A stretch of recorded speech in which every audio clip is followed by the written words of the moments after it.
everybody. Welcome back to the Fight or Die podcast. I'm your host, Will Atkinson. I'm here with co-hosts Nick O'Neill and Karen Blakely. And joining us, our special guest for the evening is my very good friend, Daniel Pina.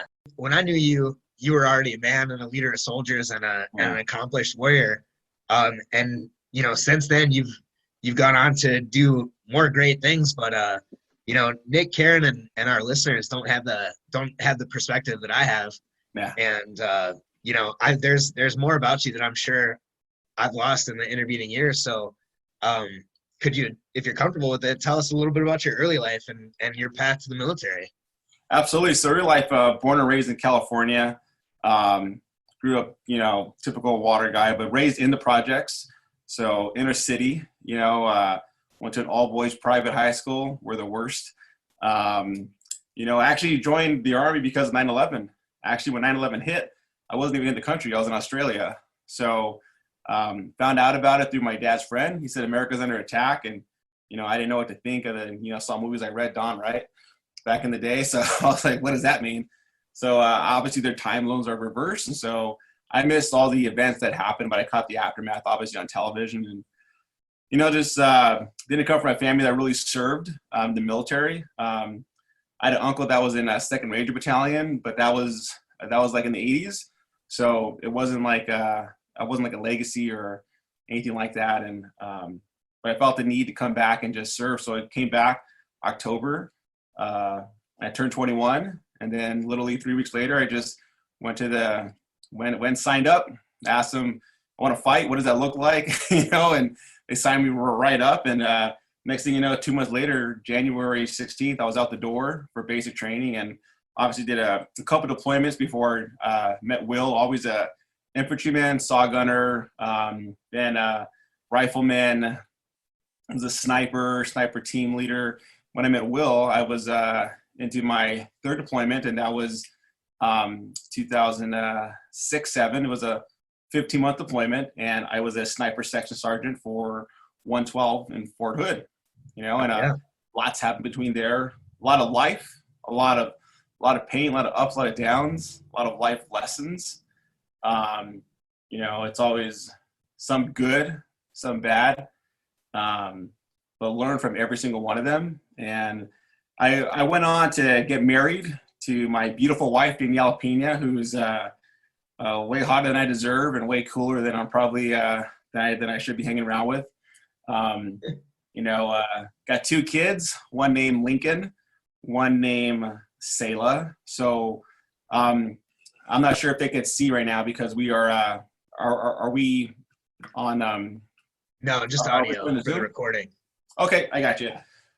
So I have this this photo in my office where it's my home office where Abraham Lincoln, but the story behind the photo is that my wife's, her great uncle actually drew that when Abraham Lincoln was in office. So my in-laws have the original. People in our family we don't get the original. We get the copy of the original. So it's still in the family, and we obviously have I love what he did and what he stood for. And so because of that, honestly, there was some strategy in it. I wanted a name that my son would both be remembered by. And I figured that when he's 20, 30, if a name Lincoln comes across your desk in a resume, he's probably going to get favor opposed to John and Bill and Craig. So I was like, you know, maybe let's, you know, scoot him along. And it always has a positive connotation with it. My daughter, her name is Selah because in the Bible, Selah means to pause and ponder. And so right now she's pausing and pondering. I don't know if it's all joy or if it's a lot of screams, but she's pausing and pondering some stuff.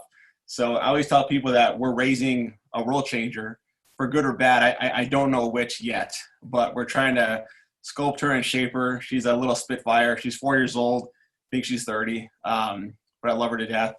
And now I'm actually currently living in Cleveland, Ohio. I work for a church. I work for a church place called Journey Church. So the gap between where I'm at now to where I was when I met you, Will. Yeah, that sounds a lot.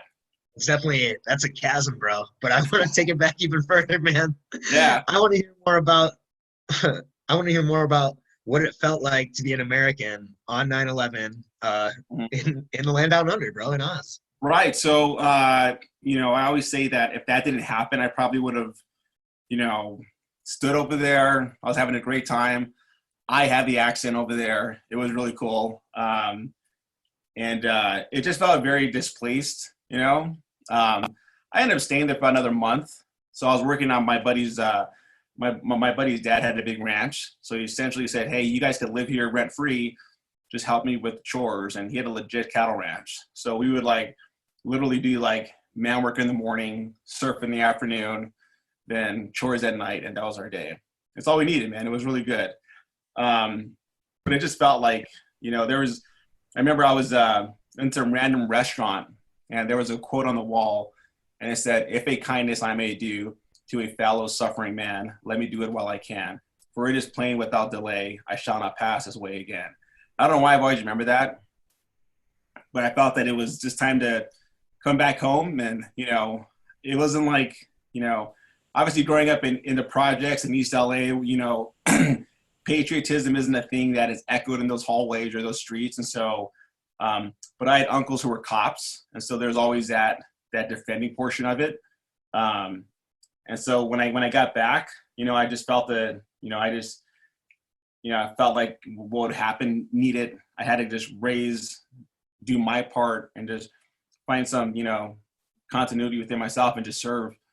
And so I didn't tell anybody. I didn't even tell my uncle who was in Ranger Battalion. I said, if I'm going to do it, man, I'm a man. I got to do it on my own, right? So I'm already 21 at the time, 21 by a couple days. So I just, came home wearing an Army shirt. I remember my mom smacked me hard across the face when she saw it. She was like, hey, what are you wearing that shirt for? I'm like, hey, Mom, I joined the Army. That did not end up well for my cheek. But you know what? It's one of those things where I think every person, no matter where they're at, everybody joined for different reasons, right? Some that joined for the education, some that joined because their legacy, some that joined because they felt the call. But I think regardless of the fact is that I always admire people that serve because there is a sense of selfless service that requires of it. And there's a lot of things you do behind closed doors, things you do that are not drawn to accolades, a lot of grit and dirt that happens. But I think behind that process is it builds character. And I admire people with great character. I try to avoid people that have low character. And so it's always a balance in between. And so, yeah, does that answer? I think that was a real nice picture you painted, but yeah. It's amusing to me knowing you as well on your way to this journey of being a man of great character. Just picturing that sun-bleached version of you catching waves, like stomach sinking and finding this deep-seated resolve and sensation of being called. And then what? You said you stayed in Australia a month and then you're back home. So right. What time period was that? Yeah. Right. So November 2001. Yep. So when that happened, I got back stateside. I believe I got back October 22nd. I flew into Vegas and I drove down to a place called Apple Valley, California, where my aunt lived. Stood with her for a couple of days, and my 21st birthday, October 29th, and didn't have a job. I took a semester out from school, so it was planned. I had a couple $1,000s saved up for a 20-year-old college kid. I'm like, dude, I could live on this forever, right? It's not true. We know that. But I thought financially I was okay until January, at least, until school started. And so, I think there comes a time in everyone's life where everyone has to search themselves, right? Most people want to find out, their metal, what they're made out of. And for me, it wasn't so much finding out what I'm made out of. Again, grew up in the projects where I don't have childhood friends because they're all dead. At one point, they were dead or in prison. Now they're all just dead. So, but because of that, me and my brother grew up fighters. We played sports. So my mom tried to do that to keep us out of trouble. And so when you have a bald head in East LA, everyone tries to hit you up. And we just wouldn't back down from people. So that would require us to fight a lot. So we got pretty good at it. And so I'm never afraid of the fight. And I think because where I grew up at, first dead body I saw was at 5 years old. So it was something that I was not by choice, but I was familiar with. Obviously, war is a different beast, right? for those of you that experienced it. So, I just felt the call to serve, man. And so when I went to recruiter's office, I think I scored like a 121 on my GT score, and they wanted to make me like MI, and I just say, hey, do they fight? And he's like, well, everyone fights. I'm like, are they on the ground fighting? And he's like, well, no. And I'm like, okay, like who does that? I had no idea what anyone did other than movies, right? And so he showed me this infantry video, and I'm like, cool, sign me up. And so I signed up for that. I didn't know any better. You know, I wish I would have had I had a good recruiter, but I think he was an infantry guy also, so he tried to like totally sell me on it. But so I think I was sold hook, line, and sinker once you press play, and I saw dudes shooting, jumping out of planes. I'm like, yes. I don't know why I'm not going to do that. And like talk me out of it now, right? And so sure enough, man, waited like 2 months and saw some friends, traveled throughout California, just saying bye to people.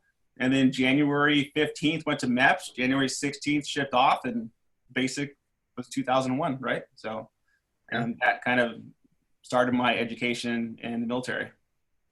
So, infantry, OSIT, you're a high school athlete. Yeah. Came up on the mean streets. Not a big deal for you. Just zip cowboy surfer. I wasn't a good surfer, so just to the record. I was a longboarder. What a freaking origin story, though. Yeah, and then so I think Mill. One of the biggest things that was interesting for me was just I love the fact with the military, it's competitive, man. When I first went in, I didn't realize that. I was like, yeah, we're all one team. Yeah, but you're all one team, and you're graded against your peers.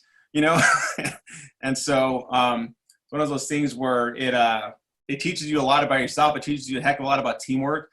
I think, being a football captain, I was in high school and some other, wrestling and all that and track that kind of helped me out with team integration. But, I think the hardest thing that I experienced was leading guys from, Mobile, Alabama to Spokane, Washington to,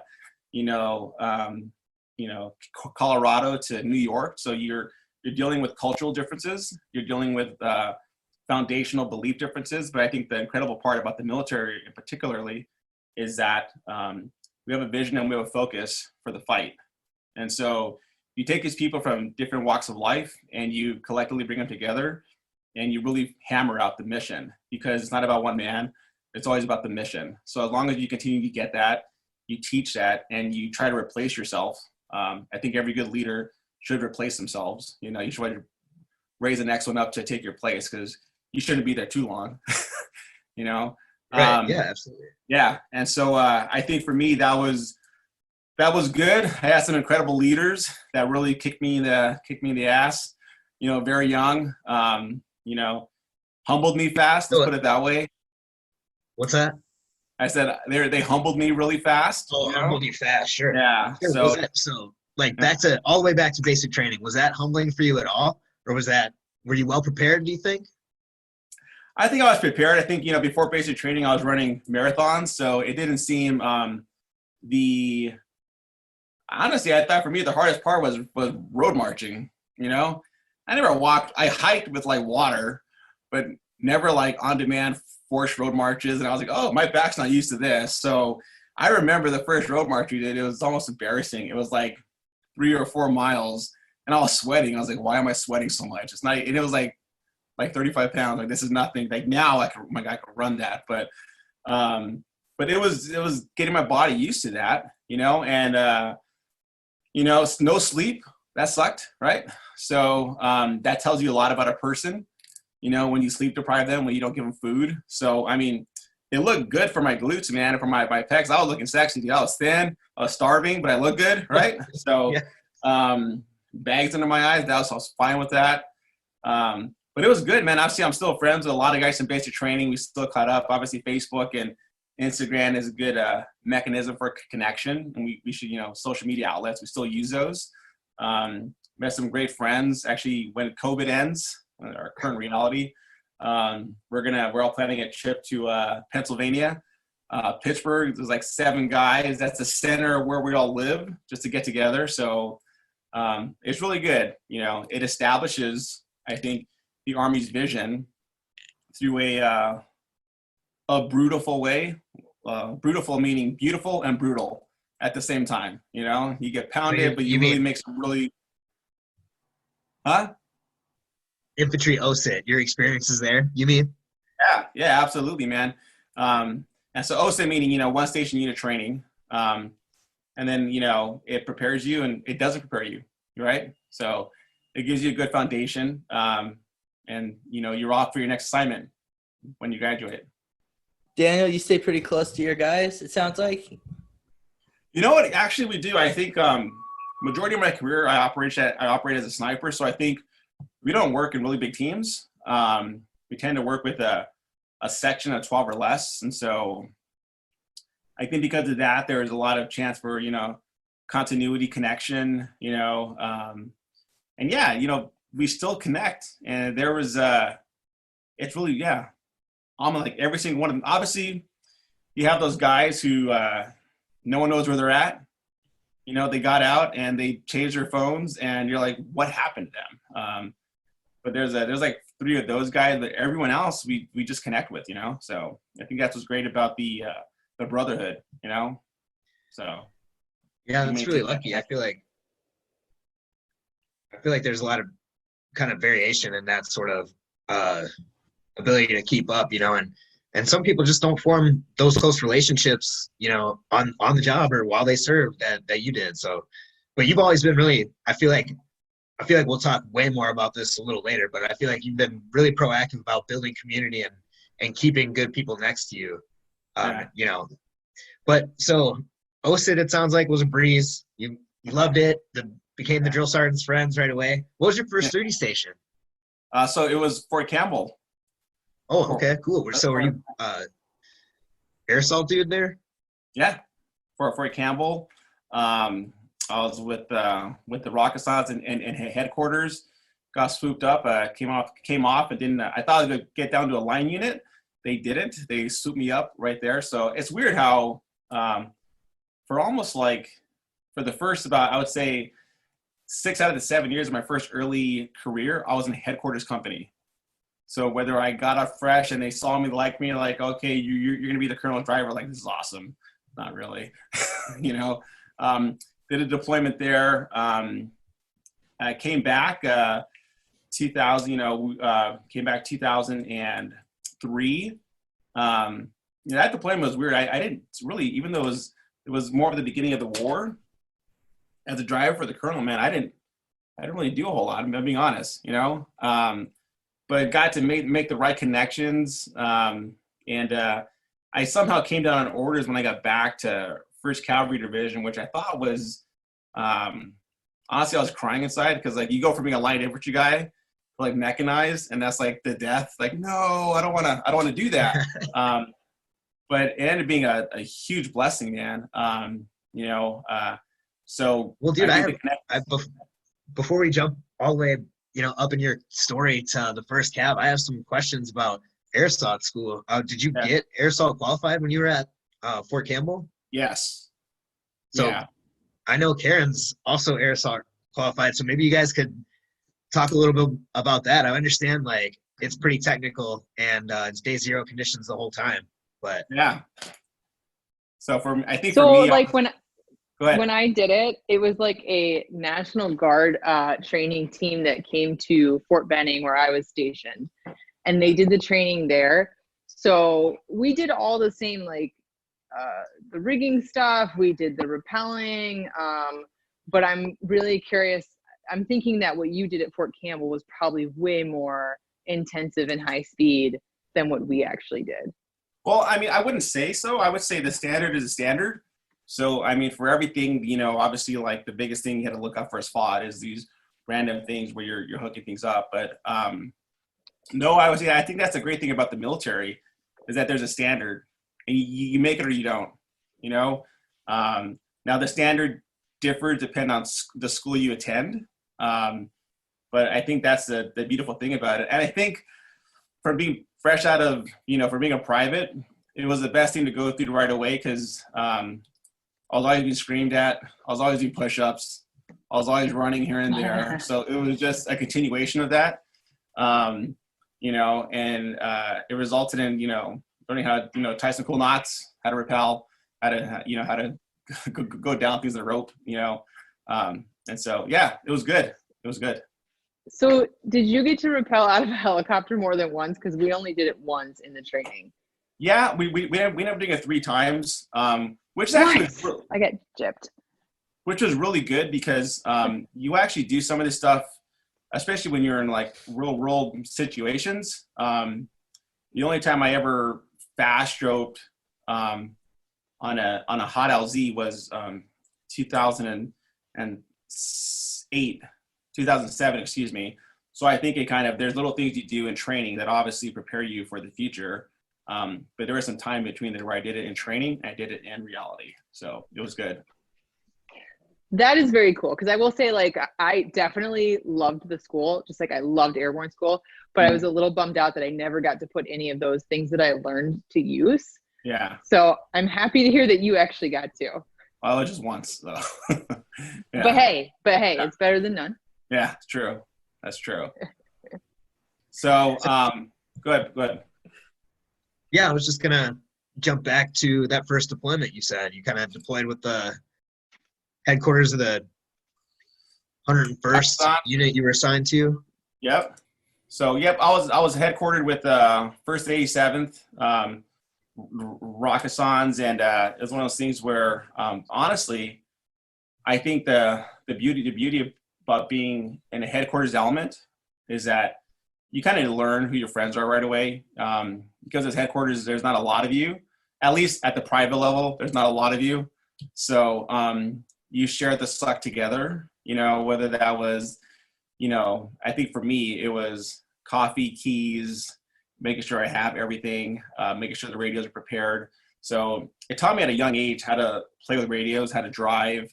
And because it was more of a, there was a lot of handshakes going on, I got to meet a lot of different people.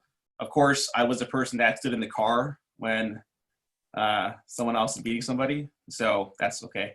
And so, yeah, honestly, it was, for me, it was a shorter deployment because I met them in country.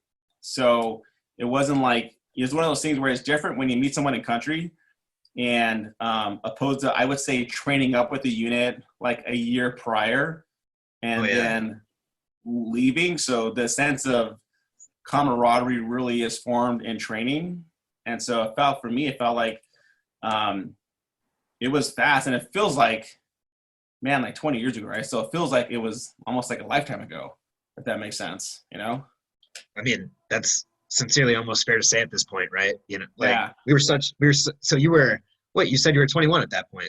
You're young. You've lived your lifetime again, you know, since then. So that's completely fair to say, I think. Yeah. Yeah. So yeah, so you joined this unit from the 101st downrange in the midst of their OIF, whatever. Was that like, it must have been early, what? Was that, for me? was that in, so it was, where was it?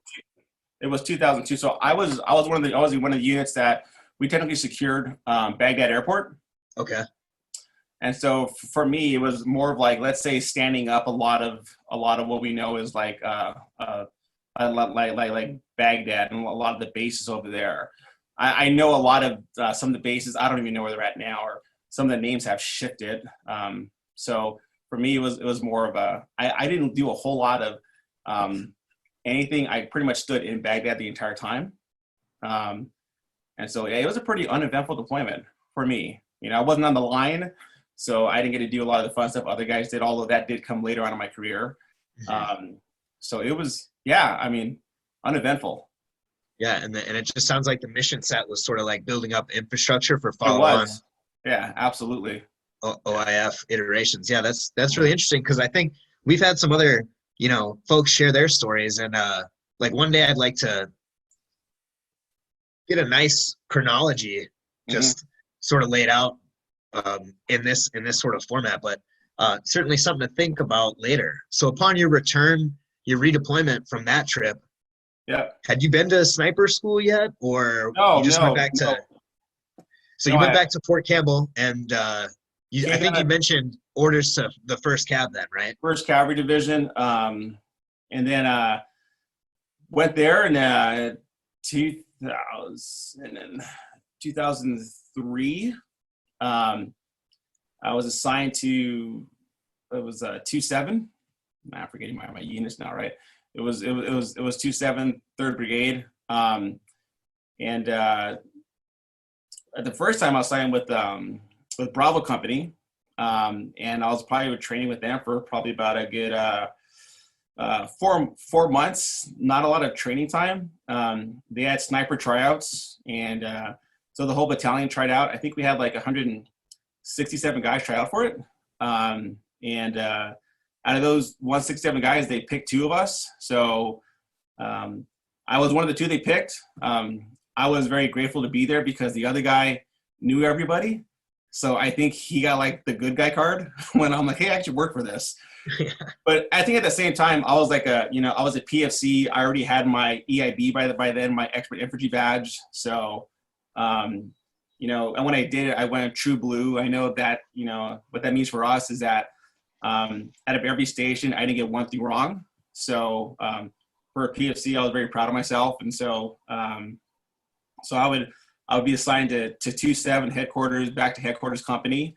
And then I would probably stood there for about another 4 months doing training. And then they came down orders to deploy. And I feel like all my deployments, I'm always late to. So I was late to this one also. So they said, hey, go to Sniper School. And when you're done, you'll meet us in country. I'm like, okay, that sounds pretty cool. So in January, 2004, I went to Sniper School and it failed. It was very, very disheartening. So out of 45 guys that tried, only 9 guys graduated, and I was not one of the 9. Wow. And so I remember the commandant for Sniper School was like, hey man, it's a tough school, but we think we want to have you recycle and stay here. And I was like, I don't know how that will go over my sergeant major. So I had to do the shameless call and call him, like personally. Say, oh no. Hey. So I failed. Hey. I'm like, do you want me to meet you in country? And so I think at that time they were still doing a lot of infrastructure, and it was around that time frame that the counterinsurgency started to really pick up. And so they were in Kuwait for like 42 days. So I called him 27 days into it. So he was like, hey, we're here for about another 3 weeks. He's like, why don't you just stay there, recycle, go to school, and meet us in country. I said, okay. So I did that. I did extremely well. But I think if you're in a schoolhouse for double the amount of time, you should really learn it, right? So what was so hard about the school? Can you go into detail a little bit about that? So I think Sniper School is one of the schools where if you don't have a good spotter, you'll fail. Are you passing the buck, dude? I've never heard you pass the buck before. Oh, you better not be passing the buck right now. No, man. So it's one of those things where, I was, there's certain shots that you just can't see, like far down the road. And, I had a guy who got a re-enlistment option for Sniper School, and not an infantry guy, never really shot. And it was difficult, meaning that the way we communicated was difficult for me. So I would say it was communication. And Sniper School, it's not bad. Like if you can't see where your rounds are going for an adjustment down the lane, I have no idea where to correct. And so it was disheartening for me because when I failed, I called my uncle from Ranger Battalion. His name is Chris Godaldo, and he's like, oh, it's a really tough school, and in between that, I went home for like 5 days, I think, in California to see family while the schoolhouse reset it. And he was like, if you don't pass, it's okay, which I didn't want to hear that at the time, so I got pissed off. Oh. So no, I went in deep places in my head. I'm like, you don't believe in me, And so it was one of those things where I just kept like picturing the shots over and over. And so I think the second time I was extremely adamant about passing. I studied harder than probably I ever did in a lot of things in life, and I did well on it, but it took time. I feel like so many times in my life, the lessons I have to learn, I hate doing it, but I usually have to repeat them. I don't know if that's true with you guys, but I feel like the real good life lessons for me, it takes about 2 times to really sink in. And that was the beginning of my learning attention to detail. Aim small, miss small, shadows are your friend, and just learning to really be patient when other people are being chaotic and how to stay calm. So it taught me a lot. And so I ended up meeting my unit in country after that. I got off the bird and we landed in Taji, and we landed where they were actually bombing the airfield. And so I remember this one guy just looked at me, kind of like gave me a thumbs up. He was like, "Welcome to hell." And I was like, that sounds like so cliche, right? Like a movie, but it was the reality of where I landed. And then I got off and I had no idea where to go. I was in Taji, nobody greeted me. There was no like, hey, you're, a time I'm a specialist, like you go over here, you go over there. I had no guidance. So I get off, and remember, I'm meeting my unit about a month and a half after they deployed. So I was like lost in the sauce for like 12 hours walking around like, hey, where's 27? And it keep in mind, I landed at 2 a.m. So I had nowhere to go, and it was nighttime. So I just slept in this hangar. There was no hangar representative there. It was everyone just walked off with people that were there to pick them up.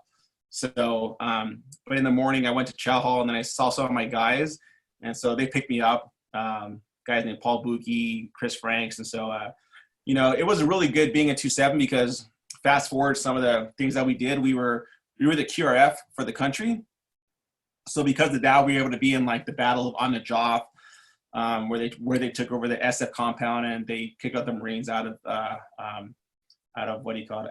Out of Taji, out of On the Joff. We had to go take the city back, and so that was the first biggest assault, the battle for the Golden City that happened in the war. Like the legit, where we surrounded the city, threw pamphlets. We told them, hey, if you're in there, our ROE says you're dead. So it was always interesting going in with such loose ROE where it was fingers off the trigger. If you see them, they've had time to leave. Obviously, even in those circumstances, you still use some discretion, right? Because some people can't leave. And so we ended up working with, because we're snipers, well, I think of us as like the redheaded stepchildren of the military. So we get tossed around to whoever requests us. And so, but we got attached to guys from 5th group. So it was 4 of them, it was 3 of us. And we went around the city just walking in alleys, just schwacking a lot of guys. It was pretty incredible. I would say the biggest lesson I learned from On the Joff is never steal another man's steak. And so here's the meaning behind that. So there's a meaning behind this. So we had met up with a couple of SEALs, some JTACs, and some GROM. The GROM were Polish Special Forces. And we were essentially holding down an outdoor mall. And they told us, hey, just we're 200 yards from from this Golden Palace, which was our objective to conquer it, to beat Sadr's army, the Mujahideen. And so it was literally, I think, about 3 days of consistent fighting. I don't know how they didn't run out of rounds. We kept dropping them, like literally felt like every 10 minutes we were schwacking at least one person, and it kept coming and coming and coming. And but we were out of supplies. So like the second day into it, ran out of water. So we had to walk to this one station. I think guys from Charlie Company were taking over, and so they got rations in the middle of the night, and they had steaks and potatoes. And so we walked there with I think it was 2 SEALs, 2 SF guys, and it was me and my buddy Mark Veen. So 6 of us walked there and walked with empty rucksacks to get food to bring it to everybody else. So we get there and we find out that our little outfit, which is like 22 guys, but random different people, that we have 11 steaks. So one of the team guys says, hey, look, why don't we eat the steaks now? Don't tell anybody we got the steaks. and then we'll take the rest, but just don't ever mention it. And we made a pact.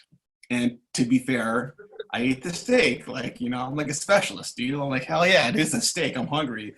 This was like, I think day probably the like day, I forgot, like day 20 into it. So 20 days, no shower. I had prickly at the point. It's 130 degrees. We're fighting in 100. It's just bad temperatures. Same socks. Socks are so dirty they can stand up on their own. So you know what? My selfish nature, I wanted the steak. I had the steak. You know, so I get back, and my spotter, this guy named Chris Taylor, he's just romanticizing about steaks. He's like, man, I really want a steak, and he's describing the juices of it, how he prepares it, and I felt so bad. Like I can't tell him, but I think I ate his steak. You know, so the very next morning, I get shot a couple times, and so I always tell people like, don't take another man's steak; it'll get you shot. So when I got shot at the time, one of the guys who was the Grom, again, a Polish Special Forces guy, he didn't speak any English. And so in the earlier stages of the war, we had a lot of people that we would fight with, you know. So it was rustic hand and arm signals. And so I think he gave me the hand and arm signal where he showed me the weapon, and he was like, hey, I'm out. He showed me his magazine. So universally, I thought, I'm going to take your position. You're going to get ammo and come back here. So keep in mind, we're in a blown up outdoor mall, and we're on the outer perimeter. So I'm crawling to him, like very slowly crawling on the ground. And I get there, and I look down this stairwell, and there's 3 guys that he just killed. And I was like, oh, that means they're in their building already. That's not good. So he just gets up, he stands up and runs out. So when he stands up and runs out, probably 3 seconds after that, they shot an RPG in the room, and they opened up on it with RPK, and I was in the room. So I ended up taking 2 in the chest, but obviously my plate stopped it. One kind of went through on the ribs. The RPG it sent massive shrapnel throughout, like my head, my arms, my right leg, on my right side. I got peppered everywhere, shoulder, all over the place. So when that first happened, I saw the white, and I thought, oh, I'm in heaven. And then the pain hit. I'm like, oh, wait, I'm not in heaven, you know? I mean, I think for me, the biggest thing about that was the percussion. So when it hit me, it really disorientates you. It really does. I remember being on the ground and feeling around, and really all I was doing to the training, I was trying to find my rifle. I was like, I dropped my rifle. So I'm trying to pick it up, right? So then a guy named Chris Taylor and Justin Franks come running in. I think Justin dumps one of the guys trying to come up the staircase, and they just drag me out of there, and they throw frags in that hallway. And I think I texted you a photo of one of those photos. So yeah, actually, I just shared it with Karen and Nick here, so they can have a picture. So what that photo shows is a very just out of the loop specialist Pina just getting some treatment done to me. So you should probably e-share that, Will. Did you know, Oh, go ahead, Will. Oh yeah, absolutely. I'll make sure. We put that up somewhere. That's wild, man. I like the file name too. Blasted.jpg. like, well, should have stole that steak, bro. It tasted so damn good too, man. Yeah. I want to know, like, when you got blasted, did you know, like, damn, it was the steak? Or so all night I kept thinking about that, because this guy named Chris Taylor, he wouldn't shut up about the steak, but he had no idea that we were going back for food. We were originally going back for water, for ammo, and for some MREs. So when he came back, like when I went there, he just kept talking about steaks, and he was originally from Alberta, Canada. He joined the American Army. And when we were stationed in Texas, he ended up eventually marrying a Texas girl, and he still lives in Austin, Texas. So but I felt bad. I remember all night just thinking about it, and I have a conscience, so it kept eating at me. But then I'm like, I gotta get sleep, so I'm gonna ignore this and go to bed. And so in the morning, I woke up still thinking about that. He was cleaning his weapon, thinking like, man, I wish I had a steak right now. It'd be so good. I put some A1 sauce on it in great detail. So I think when that happened, when it was done, so 2 things happened. I got shot.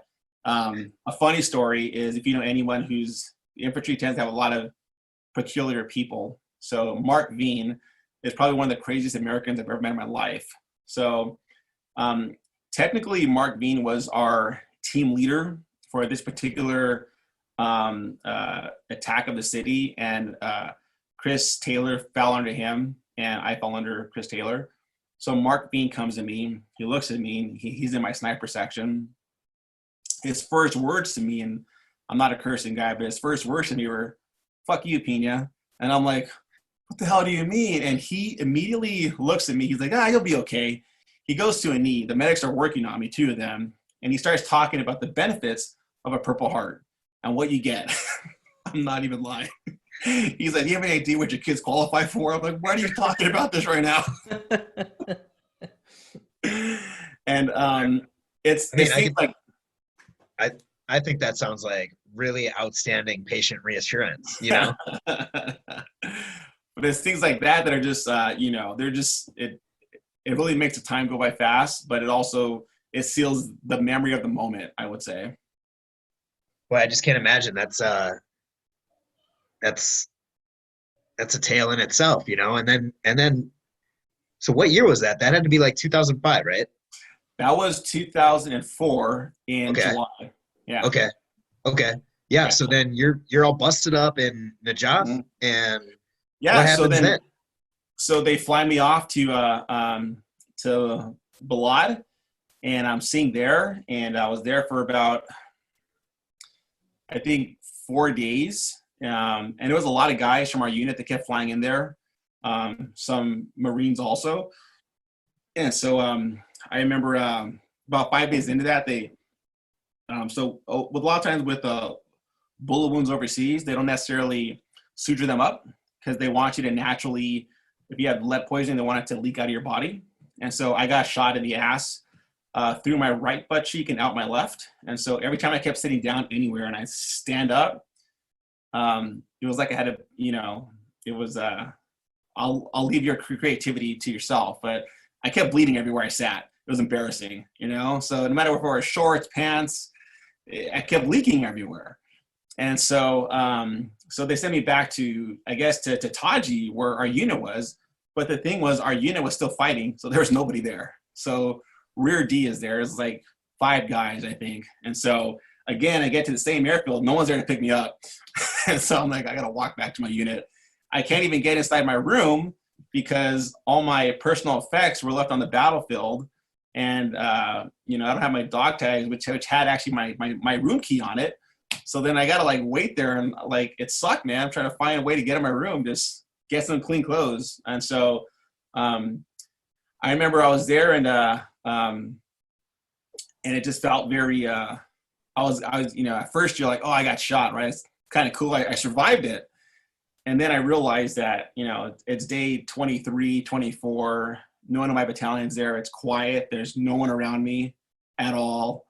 And so I start getting pissed off because supposed to be good at my job, and the enemy shot me. So I started going through other emotions, right? I remember this one guy named came in. His name was Captain Mark Leslie. So Captain Mark Leslie, he was, when I first became a sniper, he personally trained us, and he was a RRD instructor for a long time. And he was in the regimental detachment for a lot of years. And so in terms of the reconnaissance aspect, we knew a lot of how to snoop and poop. He taught us very well. A lot of unconventional stuff that you don't teach anymore. And so I remember I heard a knock, and I said, "Come in." And, he's one of those guys where I think to this day, I'll probably still stand at attention to him. I love him, I respect him, I revere him. And so he came in the room, and Mark Leslie's a straight up Scottish guy, violent red hair, always in a flat top. He's one of those guys where he wore his ERB was on his vehicle, every sticker you could think of, but amazing American. And so he came in, and I jumped right up, and he was like, "Sit down, take a seat." And so we're talking, and he's like, "What happened, man? Tell me the story." So I told him what happened, and he gave me some really good words of encouragement. He put his hand on my shoulder one time, and he said, "Man, he's like, at time of specialist Pina, he's like, everyone gets hit, man. He's like, I've been hit. He's like, but, I want you to know that you'll come out of this, and your brothers are still fighting. So you still have the fight in you." And that's all he said. And he walked out, and he was like, "If you need anything." But he was good. He made sure that Guys kept bringing me chow after that. Every time I woke up, there was a plate right on my door. So he obviously sent a detail to like kind of give me stuff. And I was back for about 4 days, and we had a guy on rear. He was on rear D in Taji. His name was Captain Chapman, and so I just told him, I said, "Sir, like, what do I have to do to get back to Taji?" And he laughed at me. He's like, "You're not gonna go back there, bro." He's like, "You were shot like 9 days ago." He's like, "You can't even walk right." And I'm like, I remember I was getting really upset, and I was like, "Sir, if what do I have to do to get back there?" And I think at one point I said, "Well, I know birds come in and out, and the manifest sucks here. I could just hop on a plane and go over there, and you wouldn't know because like no one's watching me, right?" And of course, in the earlier years, a lot of weird things happened that would not happen now. And so he just said, Pina, if you could suit up, and if you could run 200 yards at a dead sprint, and back then I would usually do my 2 miles in like 10:51. So he knew I was a fast sprinter. So he was like, if you could do that and maintain it with your gear on, I'll let you go back. He's like, I'm telling you, you're a liability. He's like, I love your heart. He's like, but you're going to slow the team up and you're going to get somebody killed. I didn't want to hear that, So I sprinted and I passed, and he's like, shit, all right, I'll send you back. I'll send you back this evening. So how did you do that? I just ran hard, bro. I ran hard and I tried to focus on form. Form, just not look limpy. What were you wearing? Was it covered in blood? Like, how did you? So back then we were wearing DCUs. So my ass was bleeding. My right arm was bleeding still, but I had bandaged it up pretty good. I shoved like a tampon in my butt so it wouldn't bleed. I know it's graphic, but it stops bleeding, And keep in mind, it wasn't bleeding a lot then. It had been like almost 8 days, but I'd rip it open every now and then, and stuff would come out. So I did what I did, and he sent me back. But here's the thing, right? So he sent me back. And when I got there at 2 a.m, we landed in Camp Davis. And when I went to Camp Davis, I went there. I thought I was going to get a ride into the city the very next morning. Well, it turns out that following morning, they surrendered. So, but what it did for me, I think that was probably a pivotal moment in Dan Pina's life where I was extremely proud of what I did, even though I think he knew we were pulling out. That's the reason why he did it. I think there's times in life where you have to prove something to yourself.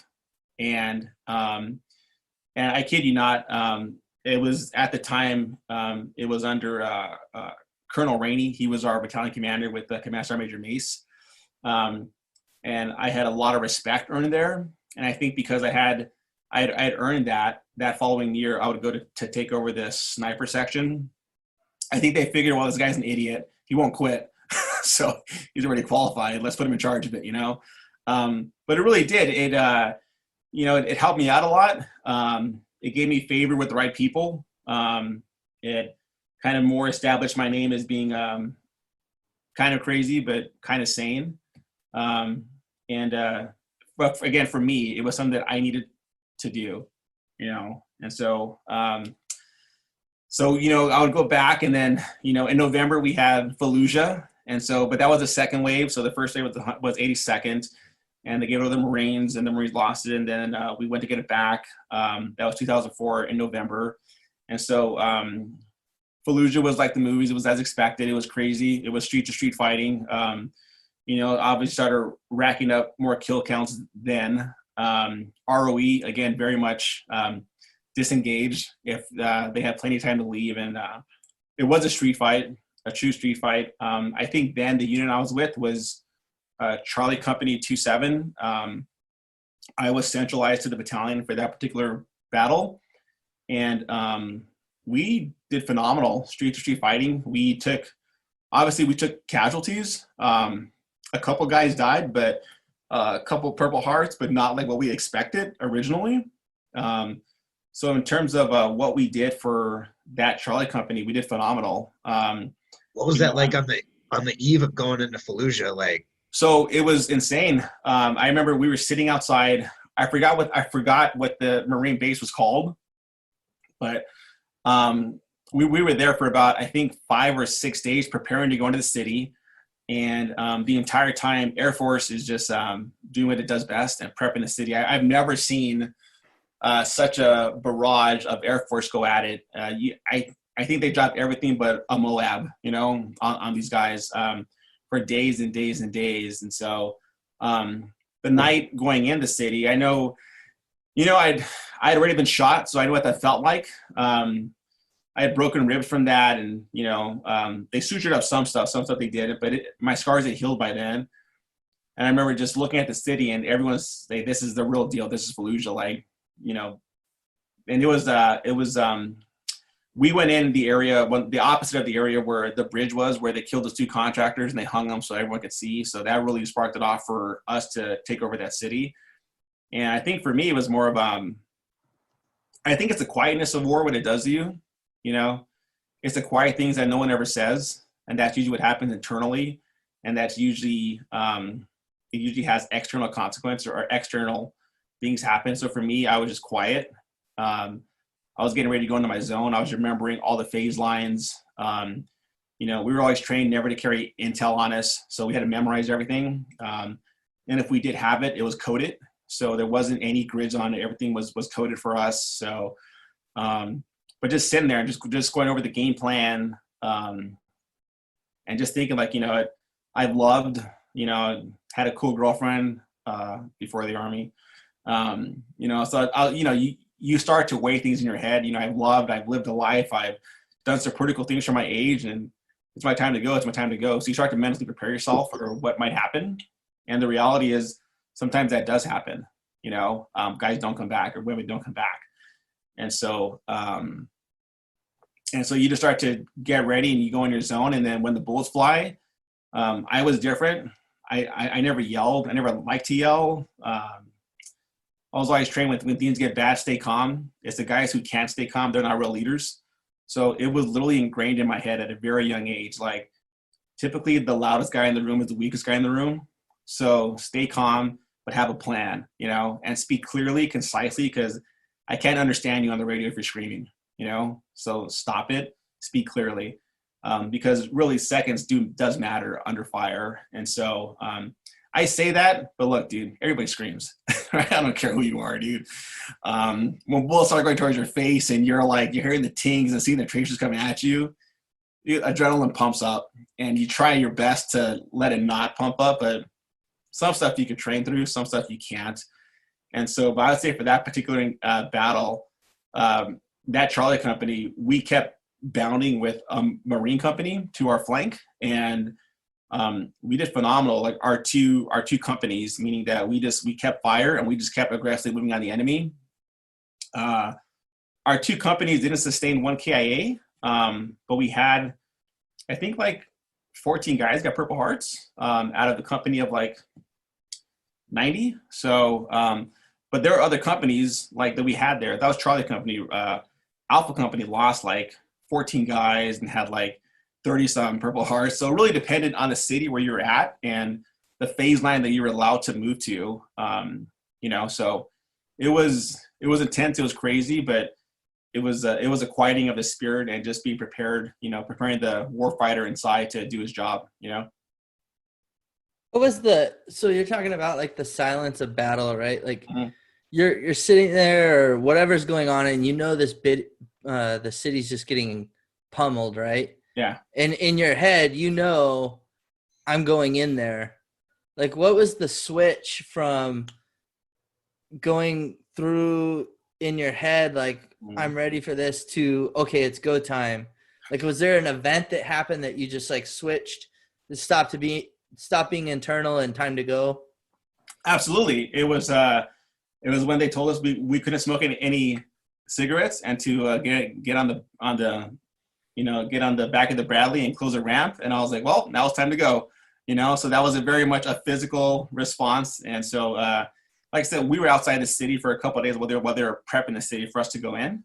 I think they postponed it 1 day originally for us to attack. And then we ended up going back. I forgot what day it was. It was November the 4th. It was November the 4th that we actually went to the city. was supposed to be the third, I believe. We went to the fourth. The only reason I remember the fourth is because my goddaughter was born on the exact same day, November the 4th. So my brother his wife was expecting. And so, so, you know, it was one of those things where, you know, everyone goes different places, man. Some guy listened to hardcore rap. Some guy listened to heavy metal. Some people just look at the stars. Some people look at the dirt, you know. A lot of guys tell jokes, but I think the common sense is buckle up, you know, get ready for impact. And so for me, I knew it was real when that particular, I think his name was Lieutenant Ben Polanco. He was our Bradley commander. He says, all right, guys, we're heading in, 2 minutes. You smoke your last cigarette. I'm like, all right, let's get ready to go, you know. Then the door gets closed, and when you're in the back of a Bradley, you're sitting in a bag, you feel like you're in a tuna can. You can't do anything. So our only thing was whenever this Bradley drops ramp, then we could pretty much do our job. But until then, we were just on a ride, you know. And we got hit by 2 RPGs immediately going to the city. So Fallujah, when I say like we fought for every block, that we actually had to get. So it was a pretty vicious street fight. I gotta tell you, Danny, like I can relate to a ton of what you're saying, like that feeling of tin wrapped tightly around you in the back of a Brad and all that stuff. But like, were you still doing sniper spotter stuff here, or are you doing more infantry team leader, or is it all sniper spotter stuff? So at the time, again, this is still my second deployment, so I'm still a active shooter at the time. So I was a shooter, wasn't a team leader yet. And so, so my job was to carry the long gun with a 9mm on my side. I didn't have an M4. I just had a long gun, bolt action, and a pistol, and that was it. That's what I carried, you know, trying to find the enemy and strategically and surgically eliminate him. So Fallujah sounds, I mean, you painted such a vivid picture. It's just, that's amazing. How did you wind down from that, and what came next? Oh, and it's interesting to me that, Danny, you and Nick are both like men of faith. I know you as pretty secure in your belief and, the Christian story. And I'm sure we'll talk about your activities there and how that was involved in your transition a little later. But I just find it interesting that, Nick, you would ask about that, like on the eve of battle, and how that would maybe play into both your preparations, Yeah. So it's just interesting to me because everybody's got like a thing that they remember, right? Whether it's the sound of your shoe on the aircraft platform or smelling the guy next to you cigarette, like there's always something that sticks. And so I was just curious, like, I can't even imagine. I imagine you hear the bombings going on, like that city's getting torn apart, and you're just sitting outside and you're about to head in. Like, how do you mentally prep for that, right?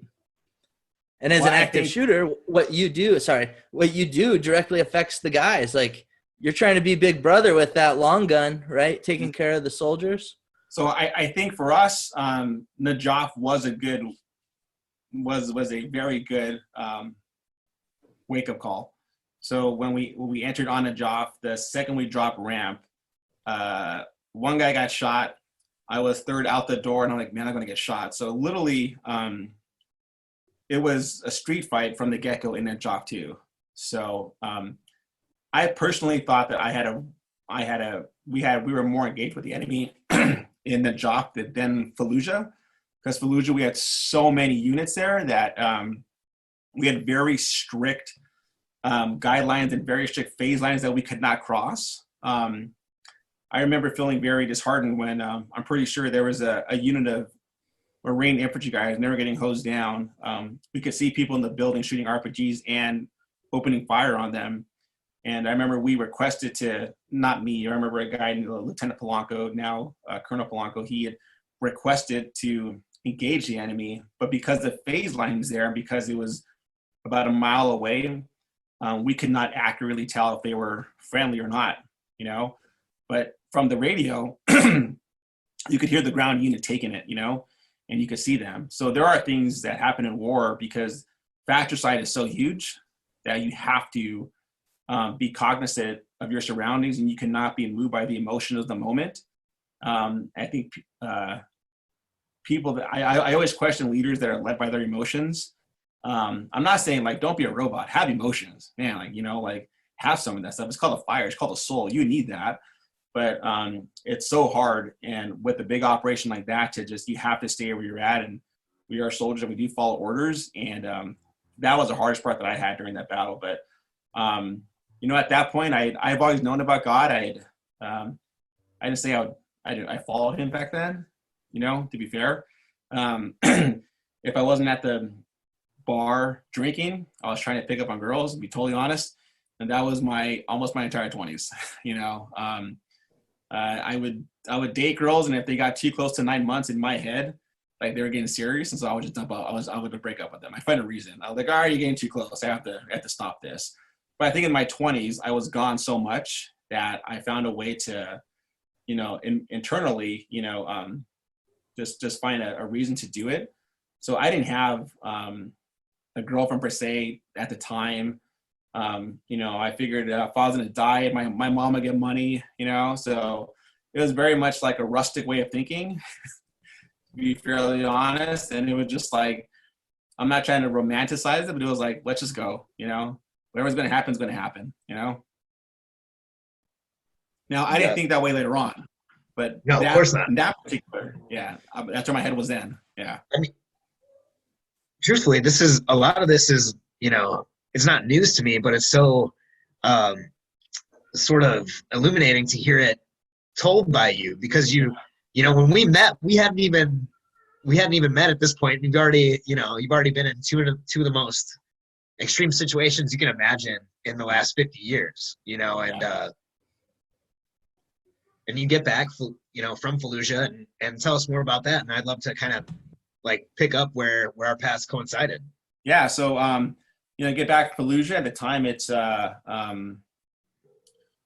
November. And I remember 2-7, Gary Owen, we had a really amazing, like the best Thanksgiving. So we got back like, let's say if Thanksgiving fell on the 24th, we got back to the 23rd, our entire battalion did to Taji. So our entire battalion had Thanksgiving off. No patrols. If you're an infantry battalion, someone's always doing something.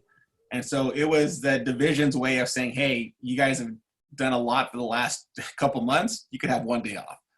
So I remember that Thanksgiving, man, like we're drinking, we're having a good time. And yes, we did have some beer. So because we fought with the Marines, it was their birthday during November. So when it was finished, they got our battalion an entire cargo thing of Bud Light. So we're going to town, man. Like we're supposed to have 2 beers apiece. Not how it went, dude. We drank it till it ran out, you know?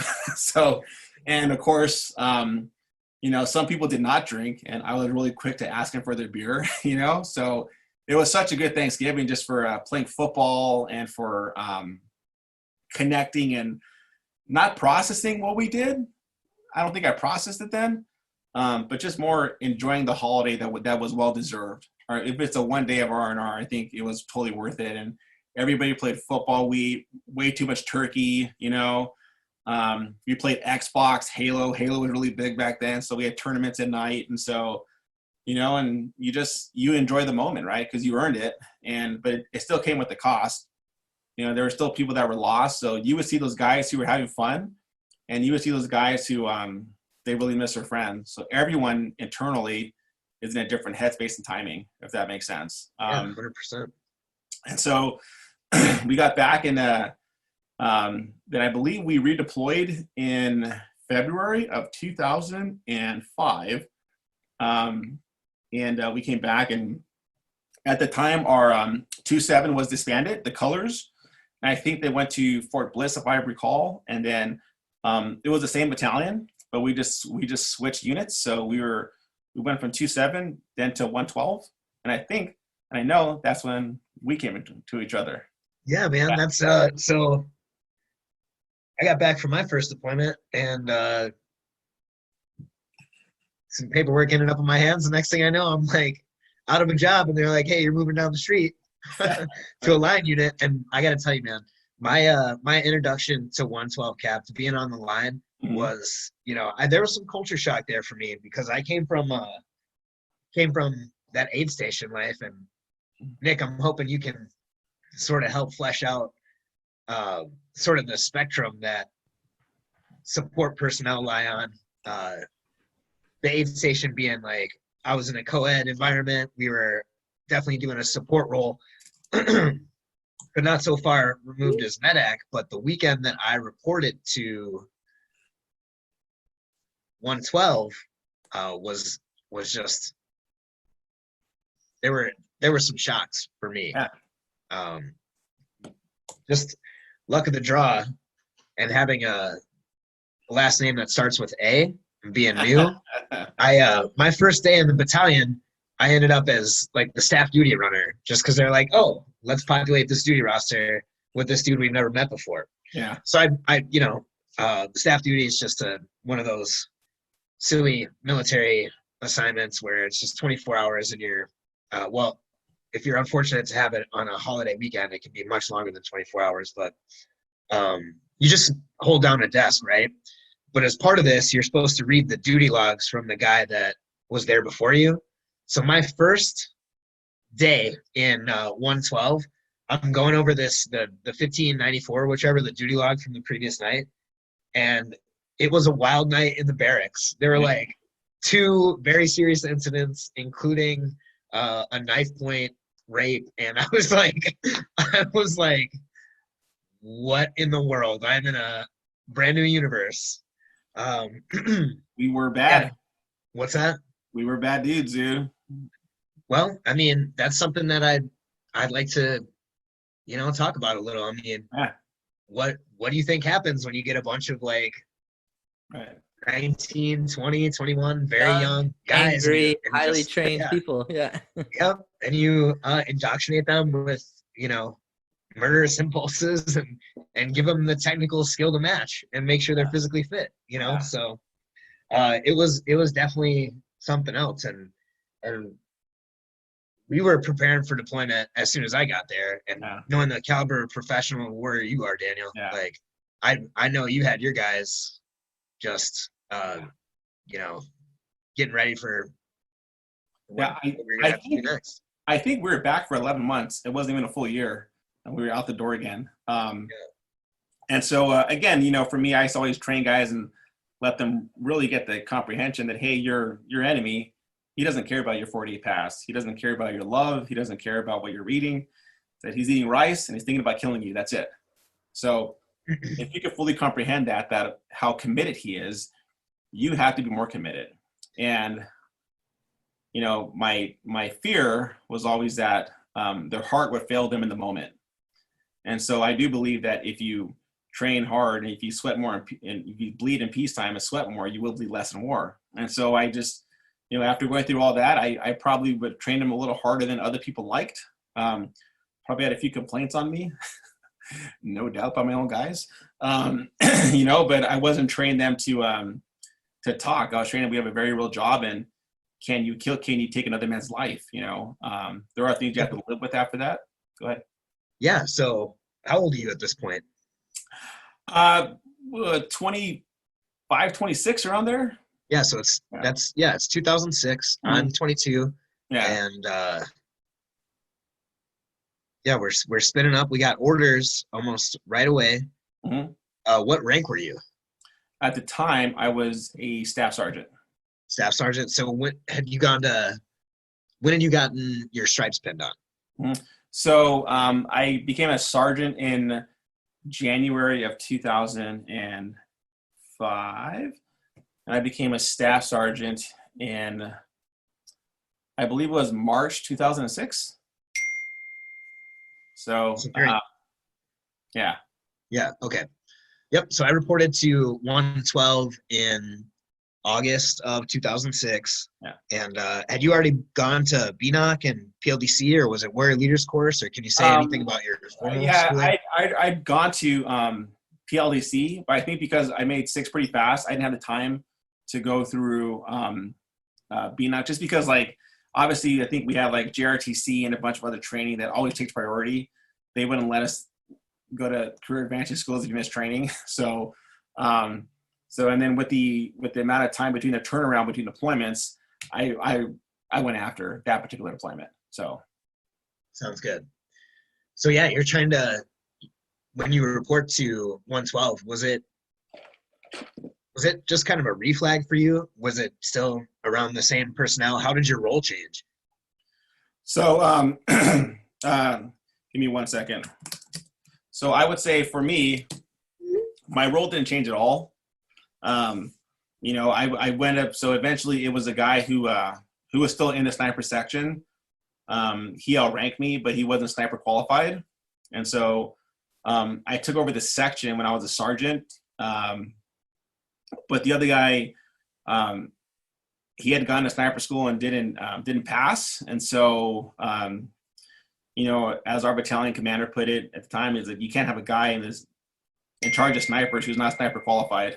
So I think they sent him to Charlie Company, I believe. And so that's when Sergeant Haynes kind of called me in the office and pretty much told me, don't F up. And gave me the sniper, gave me the section, followed by a couple shots of, you know, tequila. Hey, congratulations. Yeah, that's the way we stew back in the old Army, man. You know, we had those NCO PDs when everyone left. We were just drinking and talking leadership, you know, really good times. Well, I mean, got to build those relationships somehow. Yeah. And my recollection is, I'm surprised to hear you say you had complaints, you know, because. I'm just saying that like messing around, but I mean, obviously, it's funny. So we did a Zoom call with the 112 sniper section 3 weeks ago, and everyone's like, "Dude, you trained us way too hard." Like, because I was an avid runner. And I love to swim. So I swam in college. So I think because of that, I love to combine the two, and people who are not good swimmers or runners hated me. But I wouldn't just swim and run. I also like to lift heavy. So I would try to incorporate a variety of things. And, you know, they were just, I physically beat them up. And then, you know, I was trying at the time what I thought was, you know, harden their will and focus their mind.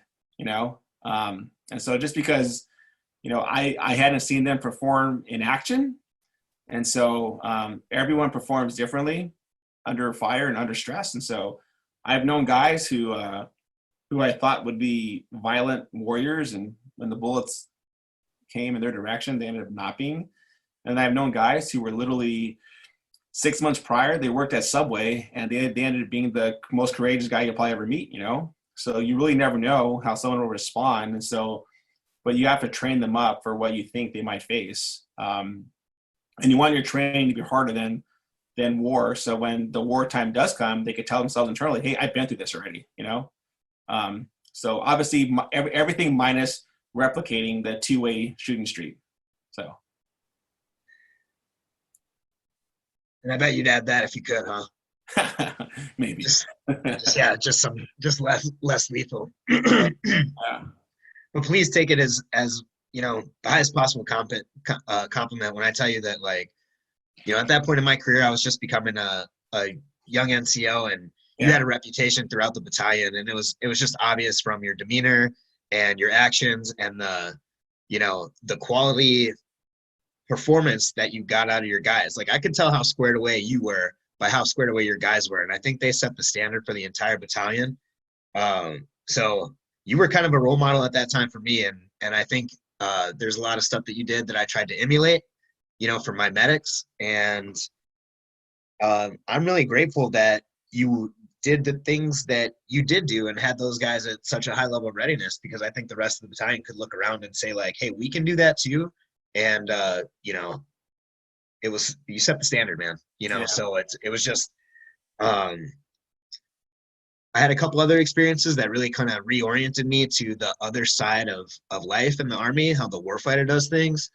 And you know, it shifted the trajectory of my life. But I'm very grateful that you were sort of that part of that informal mentorship and set the example, you know, for the guys that we eventually deployed with. Yeah. Well, I mean, I had, the credit really goes to the people that trained me, you know, guys who pulled it out of me and they said, this is the standard. So this is my standard and you have to now exceed it.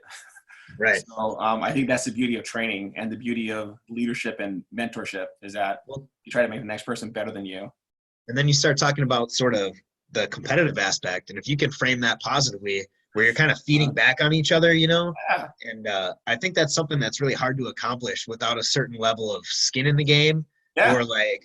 or willingness to suffer a little. And and you don't understand that until you have suffered, maybe just a touch. But tell me about your thoughts of our spin up and then our 15 months overseas. So and also, your previous deployments, were they were both I guess the first one was a little short. Was the second one 12 months? For me, I met them a month later. So because of sniper school when I failed. So that was technically like I think 10 and a half months. Okay. Yeah. So so the third one ended up being really just I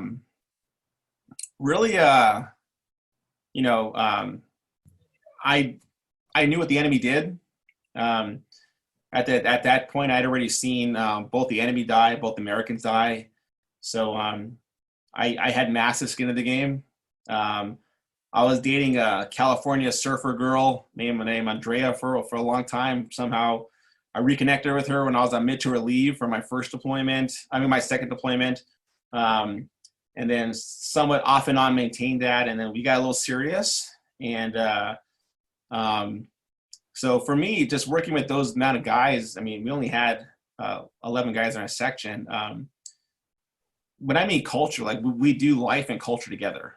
So if Brian Macis gets in a fight, everybody's going to get in trouble if they don't get in a fight with him.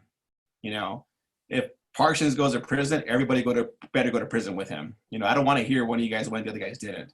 If you're a team, then damn it, be a team on and off. There's no on, there's no off. You're a team. That's how it is. And so, obviously, I think what seals the bond that really helped us out was, hate saying it, but fraternization. I'm not, I hung out with my guys. But I also let them know, hey, when work comes, it's work, and this is not Danny.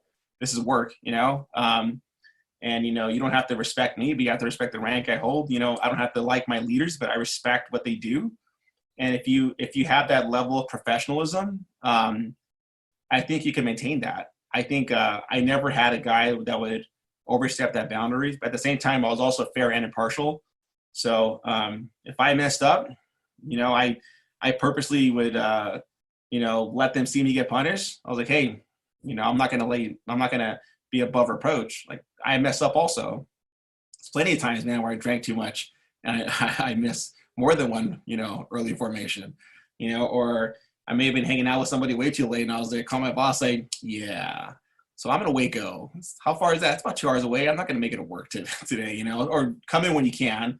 Again, I think because it was, the war was really raging then, there was a lot of allowances made because there was allowances made. I think nowadays that would never fly. And so, but really, when you want to train people, you have to understand that it's not a switch, man. You can't turn it on and off. And there's plenty of times I was in a bar and I just saw the right guy and he just looked bigger than me. And I just punched him right in the mouth and I was like, we're going to fight because you're big. And I want the challenge, And so I was in cuffs plenty of times, even as a staff sergeant, I think I got so a lot of my stuff got swept under the rug, technically. But truthfully, I was a little bit of a loose cannon, but with discipline, if that makes sense. So, one thing I would say is that for those of you guys that are watching this, or if people are struggling with stuff, that if you don't control that, it will control you down the line. And I think what all I did was I was suppressing anger, I was suppressing pain because I didn't, you don't cry about this stuff. You don't, who cries, right? So you hold it in, you take a straw, you suck it up, you bury it in whiskey, and you just continue to fight and train. And so for me, I built that culture with them. And then we deployed. And the hardest part for me was, we get we go from Kuwait and we get to, what was it called again? Cuba. Bakuba, there we go. No, but what was the base called? Oh, geez. Put me on the spot. I always forget, dude. Warhorse. Warhorse, that's right. So I get to Warhorse, and I remember we had done a handful of operations at this point. Like I think I did like probably a week of right seat, right seat, left seat, and then maybe 2 missions. And I was at the gym. I was coming back, and I remember one of the medics. He saw me and he's like, "Have you heard?" I'm like, "Heard what?" You know? And he's like, "You haven't heard?" And I was like, I said, "Hey, mother effer, heard what?" You know? And he's like, "Well, I can't tell you." I actually like stopped him. I kind of bitch smacked him. I was like, "You're gonna tell me?" Oh, it was Call. Was that his name? Call? Staff Sergeant Call? Staff Sergeant Call. Yeah. So I smacked him in the mouth. Huh? So yeah. Well, finish your story now, and I'll circle back to. So I smacked it because he said it so elusively, but so firmly. Like his demeanor changed, and for some reason, it changed the atmosphere where I was walking towards, and I had a bad night. Let's just say that.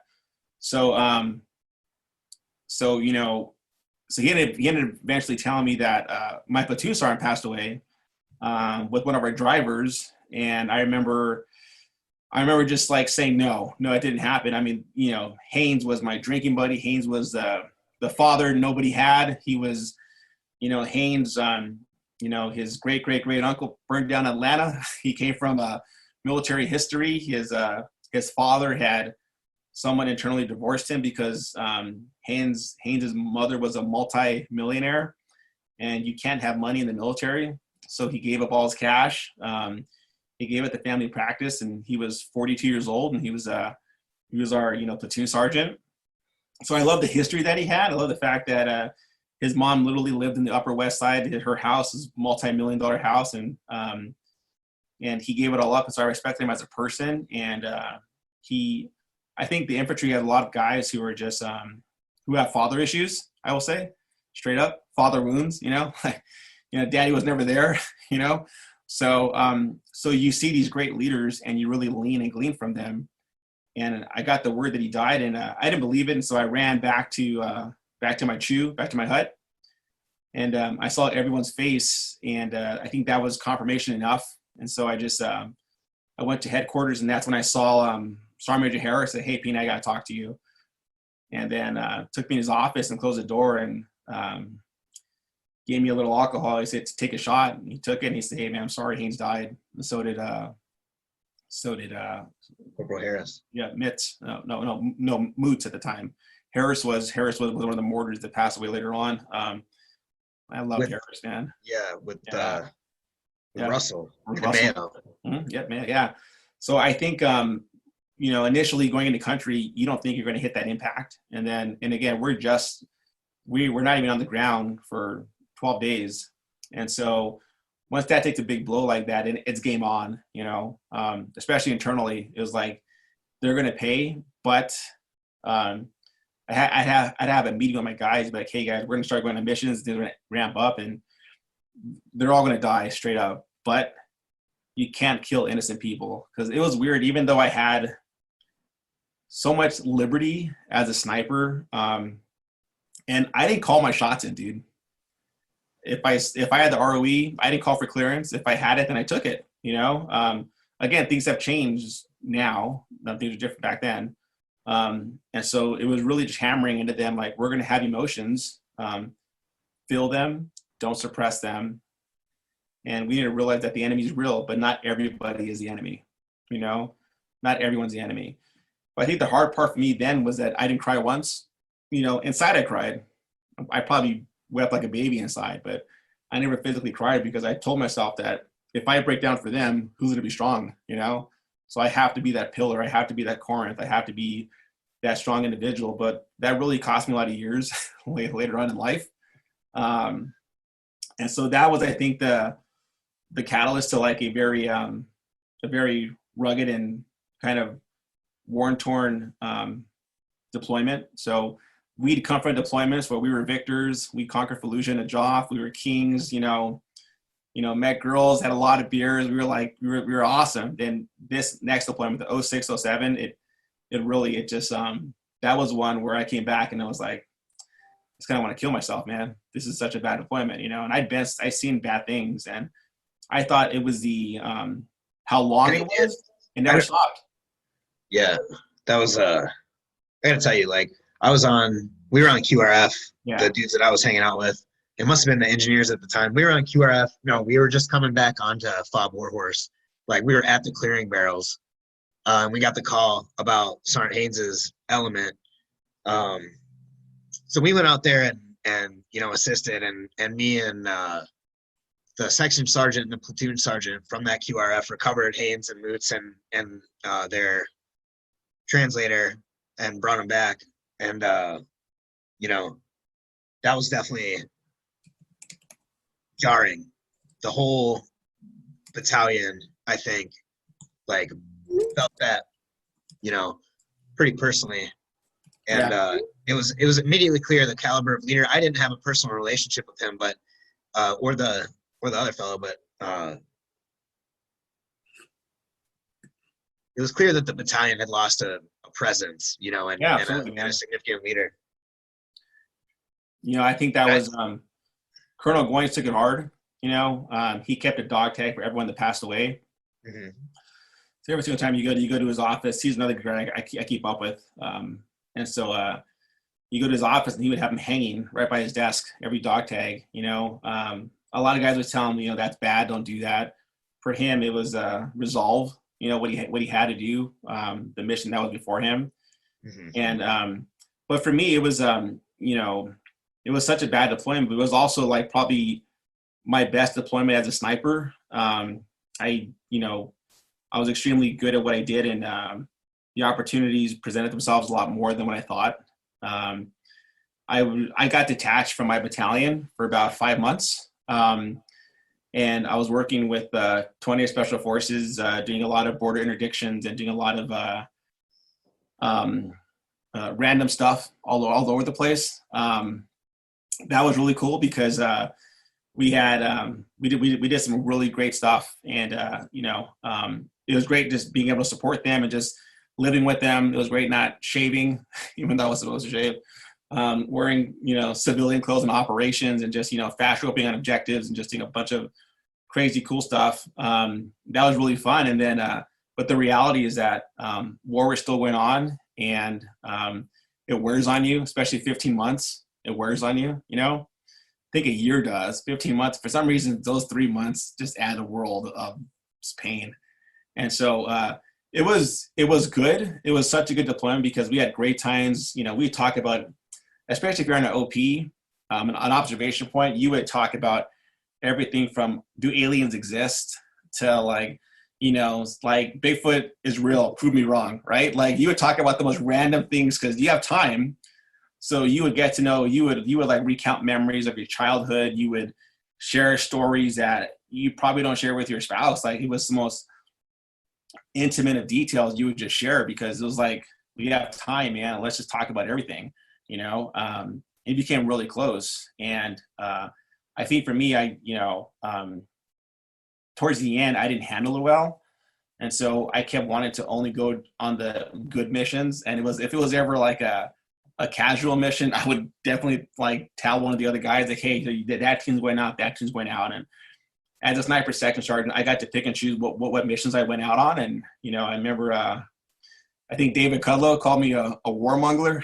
He's like, you're such a warmonger, Danny. And I was like, but, he said that joking, but there was some truth behind that, man, Well, that's what that's what good friends are for. And that's how they'll do it. They'll do it with a smile, and a joke. And don't I can hear yourself, man. Like you gotta give yourself, like you said, you did a great job, and that was the doggone Wild West. Oh, and I'd like for you, if you could, contrast some of the mission sets and just the environment. Like wow. I think you kind of started to painting a picture of that second deployment as a conquering force. But so I remember some of the missions were just, snoop and poop, gather intel.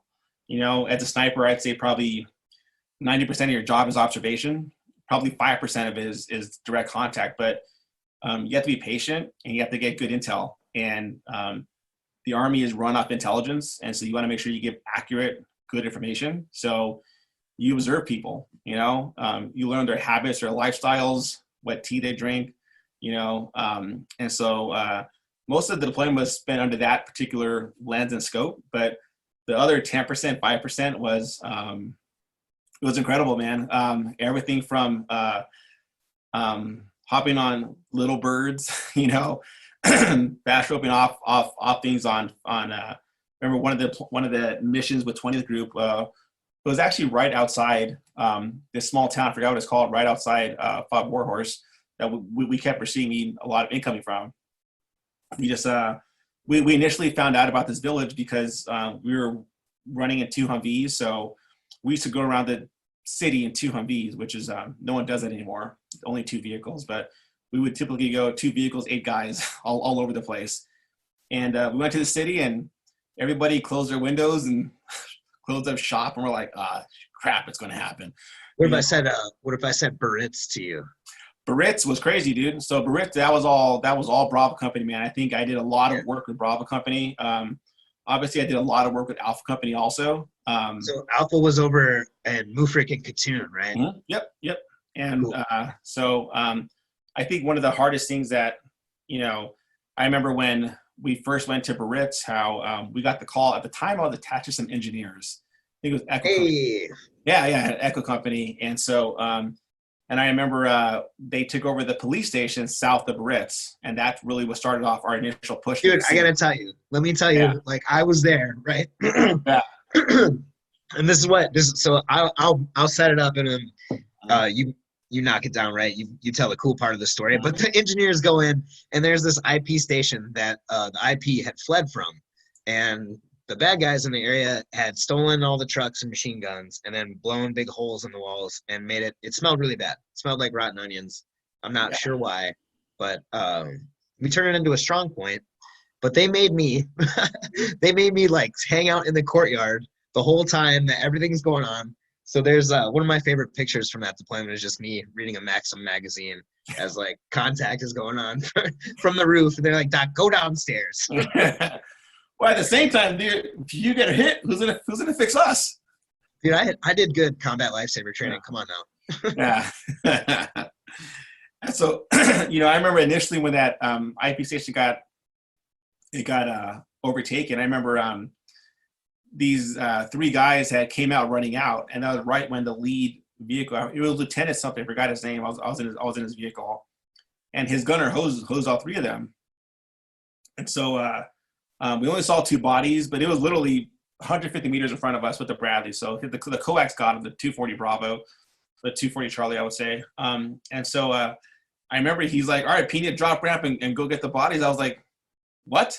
I was like, "Dude, I'm in open field, bro. You have a tank. Why don't you go drive over there?" Like, why are you telling me to go dismount off an armored vehicle? And I remember feeling like really uncomfortable because we're still in a city. And it's an open field, but it's an open field surrounded by cities, and the enemy shoots out of shadows. And I'm like, crap, dude. I'm walking into I was like, just don't get shot. It's going to suck. Dude, we got worked so many times on that stupid access point.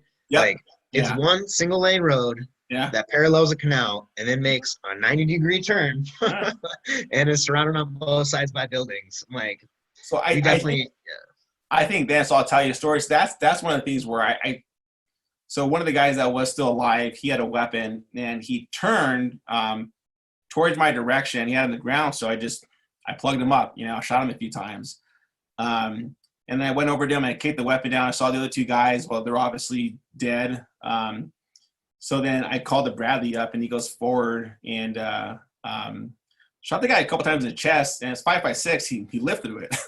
So I remember seeing him, and I remember he was like, you know, it's really weird when you look in your enemy's face and you see the life kind of leaving his face. And I remember I just had I was never really a violent guy. I think that's what made me more of a better sniper is I was very much a compartmentalizer. I still am in a lot of ways. And so, but it was such a bad time because I think, you know, he asked for water. And so I gave him a sip and then, but that was it. And then I remember he was praying. And then I think one of the things that will always get me. I looked at him and I told him, where you're going, you can't come back from, and I think, just as a personal aspect, I think, I've always struggled with that one the most, because I think I took away someone's hope, in terms of rules and regulations. I gave him water. We met him out of there. I think he ended up passing away at the CG compound, that governor station that was kind of by Bakuba, whatever it's called. Yeah, it's been a couple months. That was the GC. It was the government center. The GC government center. So, but it was this, it was such a time where it's like, I really did harden my heart, and I think war is one of those things. Go ahead. Yeah, I think it's fair to say that we just did what we thought we had to, and we did it the best we could. Yeah. A lot happened at deployment, man. From the hard stuff to the fun times where, we're working with the SF guys. We drank way too much. We were mooning birds as they came in, showing them our butt. So we did a lot of fun things, some stupid stuff. It's strange how those feelings and memories commingle. Yeah, it's almost like it's too much to dialogue about, and yet it's really weird. But it's definitely something that I've been like, as the years go on, it's just like processing in waves, because for a long time I was one of the dudes that changed my number and got off Facebook or whatever. I became a student. I did my National Guard stuff, but like I wasn't forming relationships there, and I would try and bring my expertise and do it very clinically, but not get engaged, And one thing that was super interesting about the course of that 15-month deployment for me anyway, was like we were fighting so hard for that first like 7 or 8 or 9 months, and then we bring these dudes who definitely have American blood on their hands, and not just like American soldiers from the propaganda films, from the recruiting videos, but these are dudes whose names we know, and we're bringing them to the table to build a better Iraq and to make peace, right? And that was hard to swallow in the middle of doing it. You're doing the do, and it's like, well, here's the concerned local citizens. So if you have any additional perspective on that, I'd love to hear. So I think one of the biggest things about that was just working with when I was attached to the group guys, that we were privy to a lot more information. And I think that got shared. We reacted to a lot of information that other people just did not get. And so you really have to understand that, you could kill a lot of people in war, but do you end up making more people, more fighters down the line? Or when will this eventually stop? And so that's the hard part, that you have to both be the warrior, but also be the reasoner. And I remember we had intimate conversations with some other intel guy just saying, like, you could kill every single one of these guys and you're going to breed up 3 times the amount of fighters that are going to really kill other Americans down the line. And so you have to understand that it is an infinite game, especially with them and the way their methodology is and the way their ideology is. And so it was tough to swallow, because I think the great part of being a soldier is that politics, I don't have the liberty of that. When I see my enemy and he's shooting at me, then I'm firing at him, and now it's intimate, and so that was always tough to swallow, man. But I don't have a really good answer for that, if that makes sense. Well, you know what? I've reflected on it, and the best understanding I can come to is that you don't make peace with your friends. So that's just the nature of war. It's the nature of peace. And I hope that people are really critically listening to you when you say that's the nature of the game, the techniques, the tactics, the protocols, the strategy, that infinite game, that guerrilla asymmetric warfare, that people don't appreciate if it's foreign to them. But that's how you win. That's how you beat a superpower, right? Yeah. Do you celebrate Jesus' first miracle? Like, what? I'm like, water to wine. Do you do it? And so I always. Good one. Yeah. Great Lakes, huh? Yeah. Well, dude, it's right down the street from us. So. Oh, that's right. Ohio. Yeah. Jeez. All right. I'm in Cleveland, man. Yeah. Mistake on the lake, dude.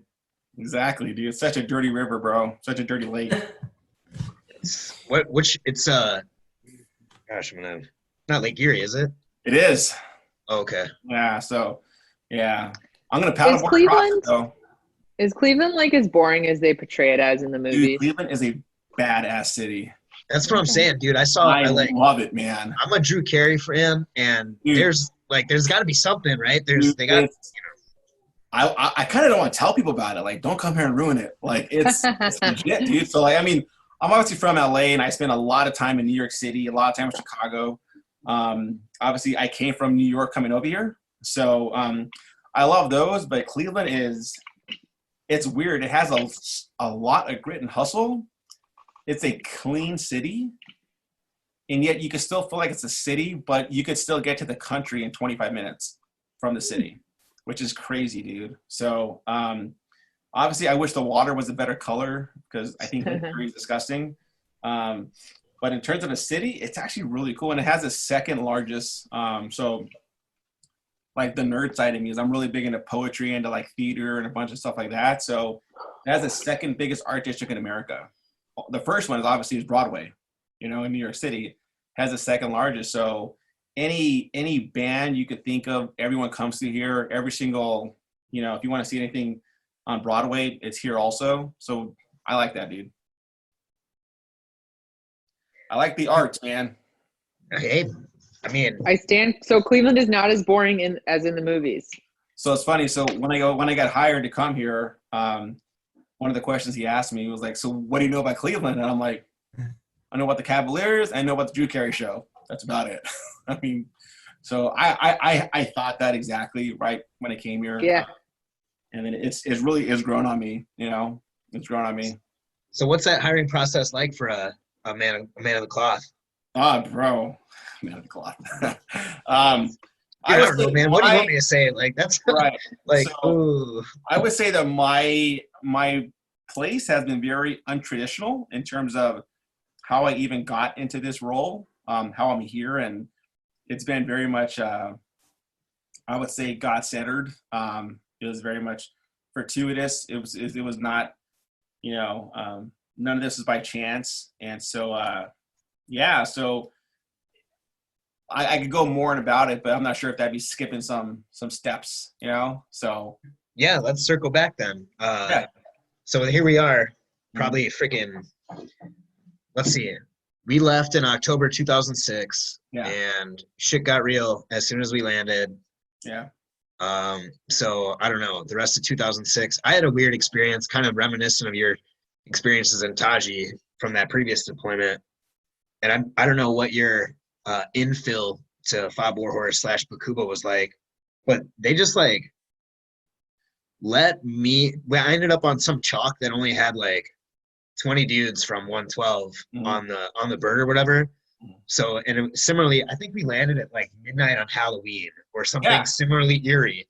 And I was just, and it was like, as you described in Taji, there's no one there to meet you. There's certainly not like street signs or illuminated, street lamps for sure. And it's just like, well, get off the plane or get off the bird because get off the bird. This is where you live now. Yeah.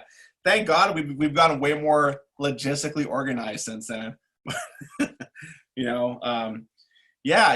was I think for me to tell a funny story. So we're that night where we're waiting for someone to tell us where we're gonna live, right? Where I think our entire company is on the flight line. We have nowhere to go. And so this one guy walks up to me and he says, "Hey, are you Pina?" And I look at my chest and I'm like, last time I checked, like, kind of stupid question is that, dude? And then he's like, "Hey, did you ever get in a fight at Wild Country? You remember Wild Country?" No, I don't. I've never been to Wild Country. Okay. So it was never been. You can't prove that. The name precedes it. So man. So I'm like, yeah, why? So he literally gets his hand and he pulls his tooth out and he goes, "Hey, I think you knocked my tooth out." And I was like, "Oh my God, I'm so sorry." So he ended up being a tanker in our battalion. Like sometimes you get in these bar fights, you don't know who you hit. You just hit the first guy you see. So So So anyway, our last, I have to, we became yeah, great. I have to tell you, our last guest was an armor dude who worked his way up to a brigade sergeant major level at some point. So nice, dude. But tankers, right? Hey, man, I've been saved by many tankers, dude. I have nothing but respect, man. They've come in. Yeah, I was standing on the side of Route Victory, rather. Yeah. And an Abrams went by at 45 or 55 or 60 miles an hour, and I, silently put an asterisk next to every time that I run my mouth like that. I'm like, but I will call you. Dude. That is the earth shakes. You just know that big guns can reach out and send a canister around, bro. Make some noise, Yeah. Talking to people. Yeah. Communicating. I think that's the beauty of especially in war, is like, when you train, I think there is arrogance with infantry arrogance, right? We think we're better than people. Mm-hmm. To be fair, that still exists, but war humbles you, and you realize that when you really see the full brunt of what the Army could bear, how every single piece factors into the greater good of the mission. Yeah. And it's really great if you've ever been part of a large scale operation, you see the Apaches go to work, you see the tanks, what they do, Bradleys, MPs, intel guys going at it. Like, everyone really plays a part. And I know we could, we have these little divisional, jab comments, but the reality is that, like, everyone plays a part, man, and I think that's a war's kind of exposed me to. So everyone's needed. So I love tankers, dude, because they saved my ass more than once. So yeah, nothing but respect. It sure is fun to, like, poke fun and to sort of, like, build the esprit de corps through that. I don't want to call it hazing. What is it? Hazing, like, aggressive nurturing and the low comments. Yeah. Team building. Yeah. So let's see. Early in OIF 6-8, we're caught up through the late part of 2006. We get into 2007. Yeah. Just the slog continues, right? Finally, like, we bring some stakeholders to the table, kind of turn the corner, and it looks like that's the end of the fun stuff. Well, I was going to say the general climate of the entire AO. Yeah. So we're winding down. It was really, my experience was that it was definitely like 2 deployments. Yeah, absolutely. It was like the first one and the second one, kind of, an abrupt change. Yeah. I think the blessing for me is when the rough stuff I was always with our battalion, and once it started getting light from the conventional side, that's when I had the opportunity to work with the special forces guys. So I might have had a different perspective, just because we were still busy in a different way though. We were doing a lot of interdictions, a lot of hits, a lot of knocking on people's doors in the middle of the night and shaking, mixing things up, gathering some good intel. So that was great, but you're right. It went from being my worst deployment to being like, we need to do stuff because now I'm just bored, but the war was still raging on. There were still pockets of violence happening in places. So it went from direct contact to just, hey, now intel really has to lead this thing, opposed to being reactionary. We had to be proactive. Absolutely. And my take was that, like, the situation that we inherited, we had to work really hard to improve it and get to that point, because kind of the unit that we replaced, they were content to, kind of hunker down. They weren't as aggressive in it, and it kind of created an opportunity for the bad guys, right? It did. Yeah. I just kind of needed to. Oh, hey, that reminds me. Have you read First Sergeant Colela's book, or do you have any? I was there. Yeah. Yeah. I'm gonna get it. Yeah. It's No, like one of those things. From what I hear, it's incredible. It's it's accurate. But I think, when I think it's truly hard for people to understand how just like 7 months was just one day after the next, and how it didn't stop. And we had a lot of guys die, a lot of guys get hurt in a bad way, and it was just was over and over and over and over. So I think there are some people that I know who just don't want to read it because it's like peeling the Band-Aid back, right? Right. So they're just like, they're full of stoicism. They're like, hey, I just don't want to, go there. And so I haven't read it personally, just because it's not that I'm against it. Like, I'm not against it at all, man. It's just, just like, I was there, I lived it, and so, but the way I think about it is like, I can watch that movie anytime, Yeah. Now I just watch it through a different lens. Yeah, well, thankfully, because internally. yeah, definitely thankfully. So I was stop lost to tag along for the latter part of that. So when I got back, like, I think most of the battalion was still on block leave. Mm-hmm. When I came back 2 weeks early, and turned my stuff in at CIF and was gone. And I didn't even, I'm thinking back on it, I definitely would have done it very differently, but I didn't really even say any goodbyes, and I think that probably bit me a little later, because you mentioned you had some pretty intense down times too. Right. Like just dealing with that stuff. So if there's anything we missed from kind of the rest of that deployment that you'd like to hit on, by all means, but tell me about your next moves. So I'll bridge into that. So on mid-tour leave for that deployment, I went home and I got a DUI. And I remember I'm in California, no one's ever find out about it.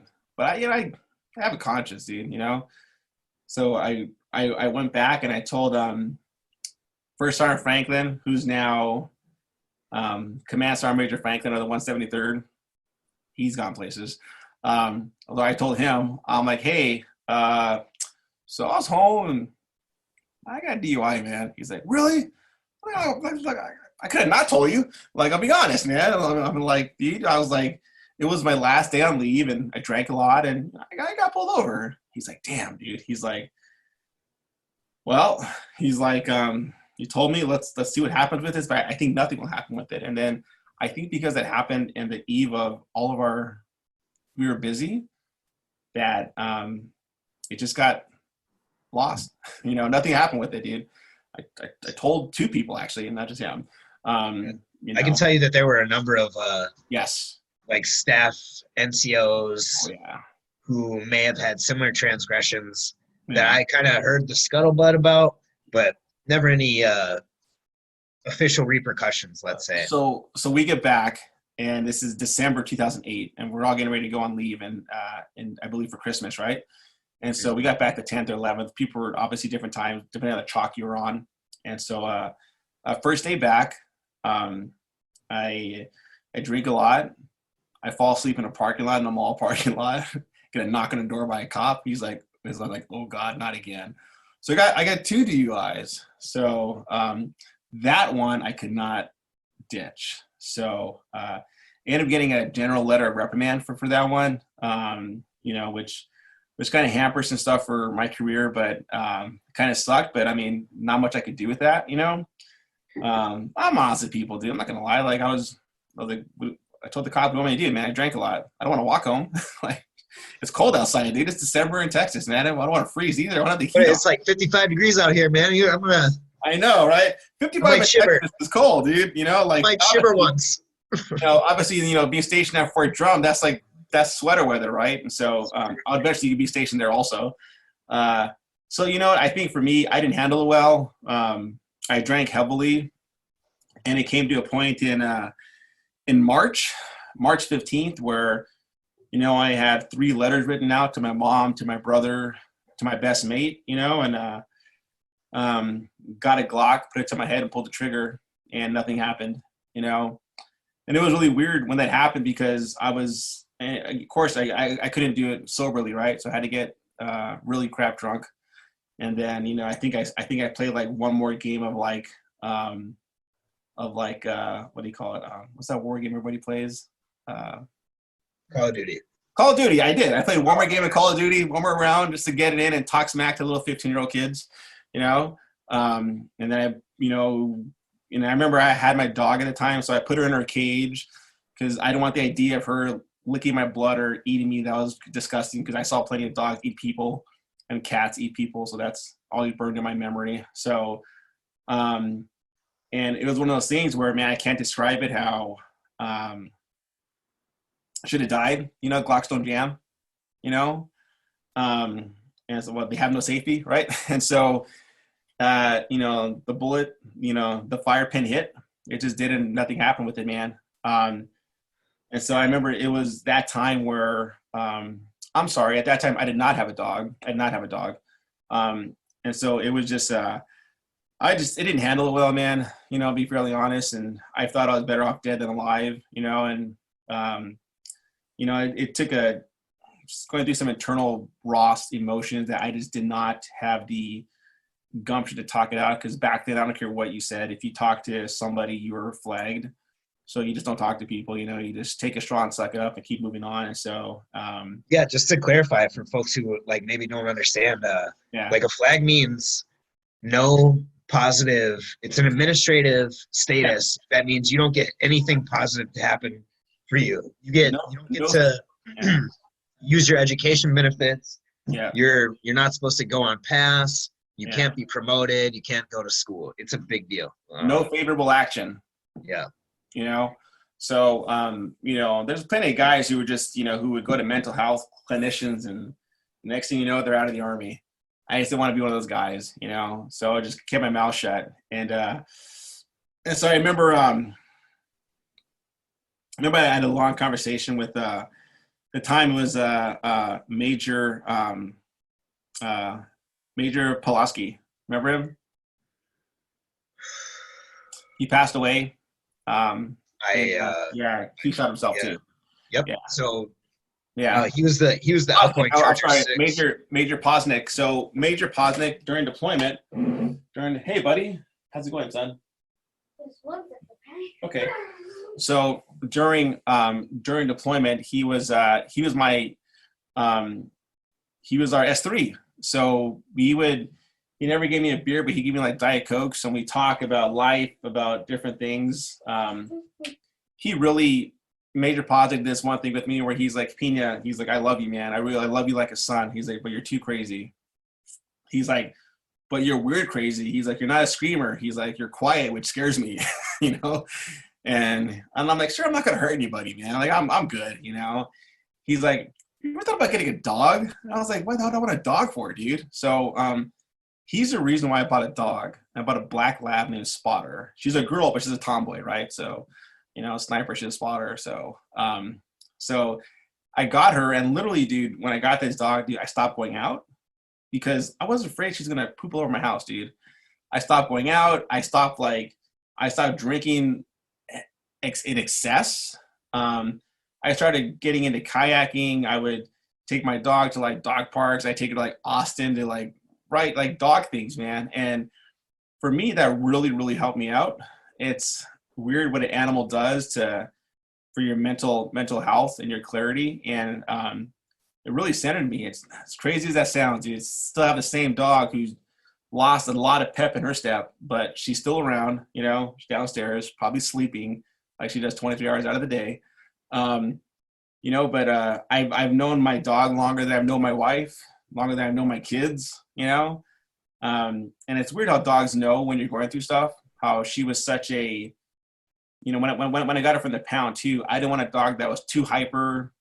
I didn't want a dog that was skittish, but she was just even keel.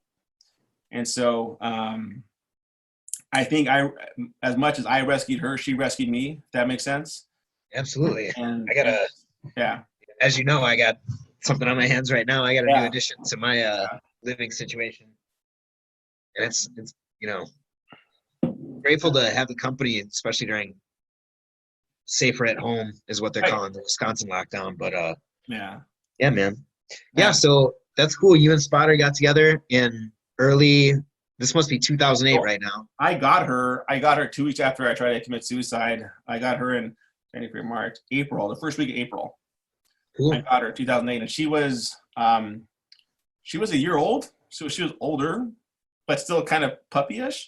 Mm-hmm. So she's almost, man, she's older now, dude. But yeah, so that's when I first got her, and came down on orders to She's a teenager.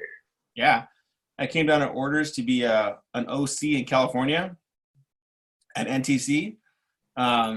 So I went there, and en route over there, there's one particular Saturday where I had this email alert, and it says, "Do you want to renew your subscription for eHarmony?" Right. So I'm not a supermodel, but I don't think I'm a bad looking guy. I'm still proud that I could take my shirt off and my chest sticks out further than my stomach. If it reverses itself, I got to make serious life decisions. But I had a really bad time talking to women. I couldn't do it. It was like Helen Keller to spelling bee. Nothing was going to go well. And so, I'm sorry, that's a pretty bad analogy. Let me edit that. Amazing woman. So I joined eHarmony back when we were deployed, but I forgot about my entire year subscription because, well, we were busy, dude. Dude, I stopped checking emails, man. That was one less thing I wanted to worry about. I stopped checking emails. So obviously back then it was expensive for a year subscription. So I did not want to renew. So I got a pizza and a 6-pack, went back to my apartment, and I spent the entire 2 days canvassing. I think I had it was like 271 little pokes or interests, but this course over a year, right? Not all winners, and so I limited down to 2 people. And so because I had orders in California, I put it towards Los Angeles. So keep in mind that my span was, I was like, I'll date anybody in the U.S. I could fly there, So I obviously had a limited cone of focus when I went to California.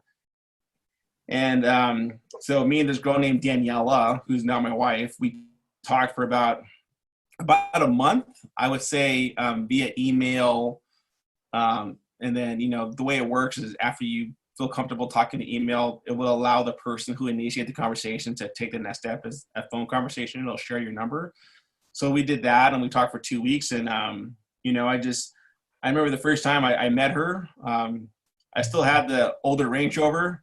I pulled up with that. I had the mountain bike on top. I had the kayak racked on top of the rack. And I saw her, and, she was wearing blue, I was wearing gray. And we were at Colorado Boulevard in, Los Angeles, California. And we went for brunch.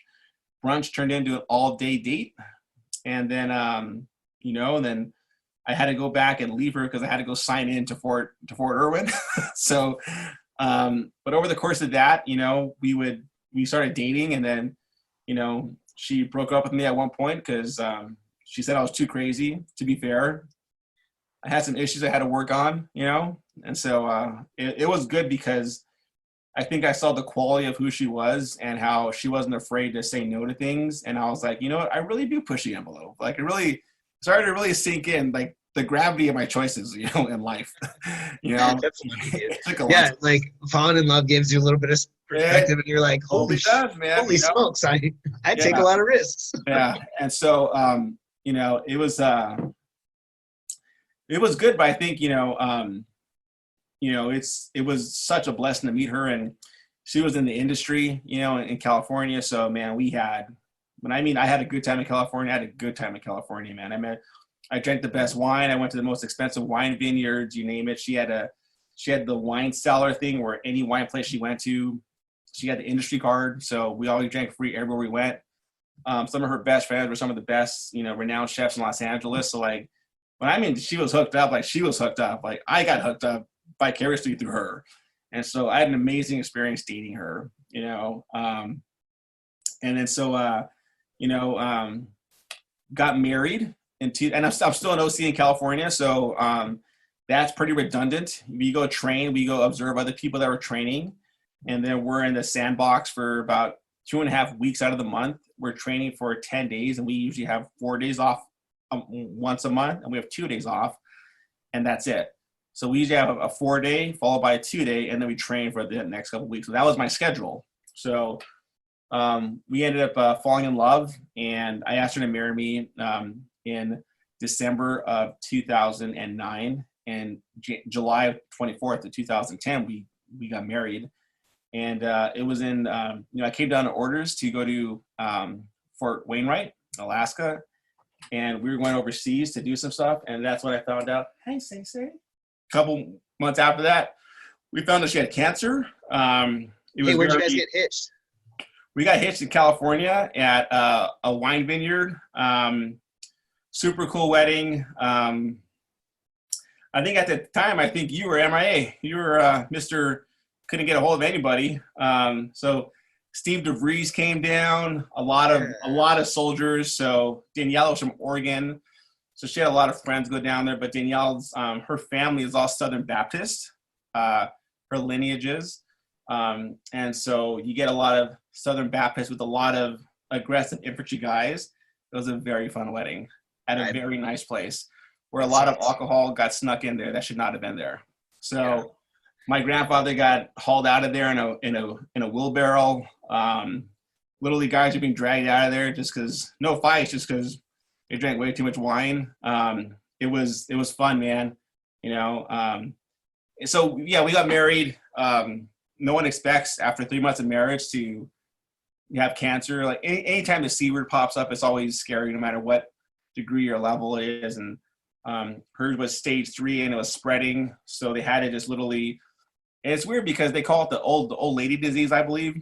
That's what it's called. When you have thyroid cancer, it's typically people get it over. Women get it over 50, I think. Like in terms of a traditional nature, and so. But the way that Daniela started to spread her lymph nodes, they were afraid that it would start spreading to other parts of the body, and obviously once it gets in your blood, it's never good. So she ended up having a couple surgeries, I think it's radioactive iodine treatments. She has to swallow that iodine pill. She had a couple rounds of that. I think altogether it ended up lasting about 9 months from start to finish. From the first surgery to the last treatment, around that time frame.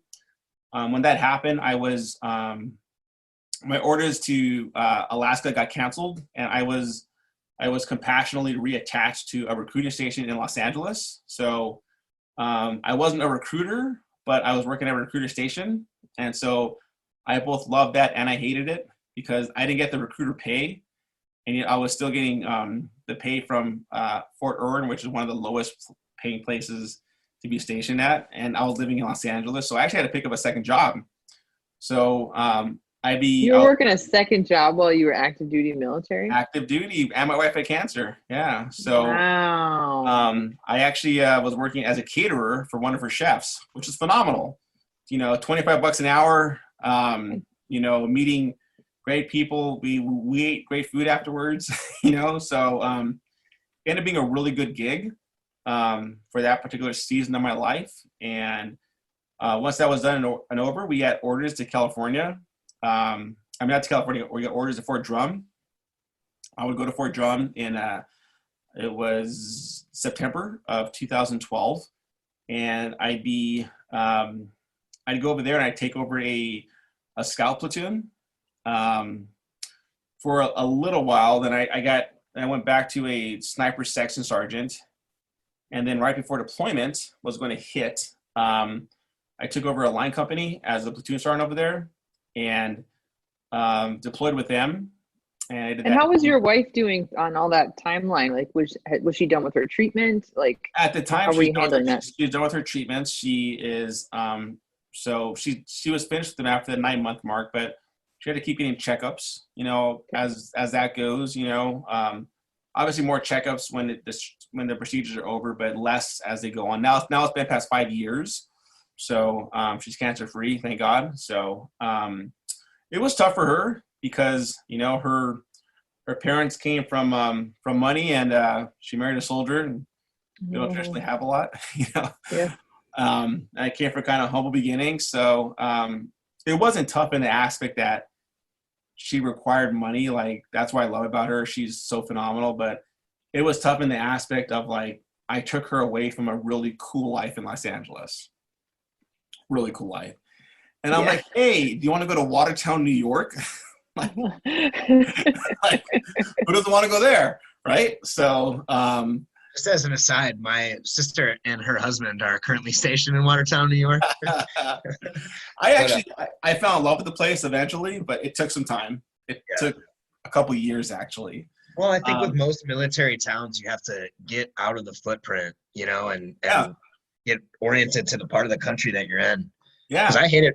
Fort Hood was like I spent a lot of time at Wild Country and the Irish knockoff over there. Yeah. Until I figured out that Austin's not that far away, and there's some really great hiking and camping and kayaking, and you call them dog things, but I think it's just like really fun outdoors thing. So we also forgot to mention. So after deployment, 2008, me and Will, we went snowboarding to, was it Vail or Breckenridge? We went to Vail, man. We did it first class, and Mesas was gonna come with us, and that was a real bummer because I know his grandmother, right? Yeah, one of his grandparents had a stroke, and it was the eve. It was just as soon as we got back, and we had put a little bit of research and thrown down some cash, for this pretty nice condo in Vail. And do you remember Francesca? And do you remember our lessons? Yep. Hooked us up, man. Yeah. So Francesca. So had you ever? You mentioned being a surfer, right? But I don't know if you've ever snowboarded before that, right? Before that, I never had, only water. So me and you got lessons, right? Yep. We took that half day, and if I recall correctly, there was a family of 3, I think, a dad and 2 kids, and then another guy maybe like in his early 20s, right? Yeah. And Francesca was our instructor, and it turns out that she was a waitress at the Premier Eatery over in the West Village or whichever. So she gave us some cards for like a free appetizer and a free dessert. So I got to have some lobster bisque. Yeah. But we were up there on the side of that hill, me and Danny, and then this family of 4 and this other random dude. And we're getting our freaking butts kicked by the mountain. And she's doing a great job teaching us. She is. But everybody quit except for the little girl in the family and the 2 of us. Yeah. Because they were just like, no, snowboarding's not for me. So what I remember from the rest of that trip is taking a beating, just getting beat up by the mountains and nothing really clicking until and the night. We had some nice times in the the Vail nightlife, but that might be a little overstated, or maybe just mountain town nightlife isn't isn't wild boy just back from a 15-month deployment nightlife. But but I remember waking up in that very nice condo and kind of like our meeting eyes and like this unspoken agreement, like after 3 days of just like bruising upon crash upon embarrassment. We're like, if it doesn't click today, we're in big trouble. Fortunately, we get out there and like start doing stuff right and having fun. Yeah. That was a great mountain, dude. That was a mountain. That was phenomenal. Yeah. It wrecked all the local spots. Now I went on a streak for like 7 or 8 years after that of managing to get out west. Not always to Colorado, but and you know who else? Like, you remember Ski, right? Yeah.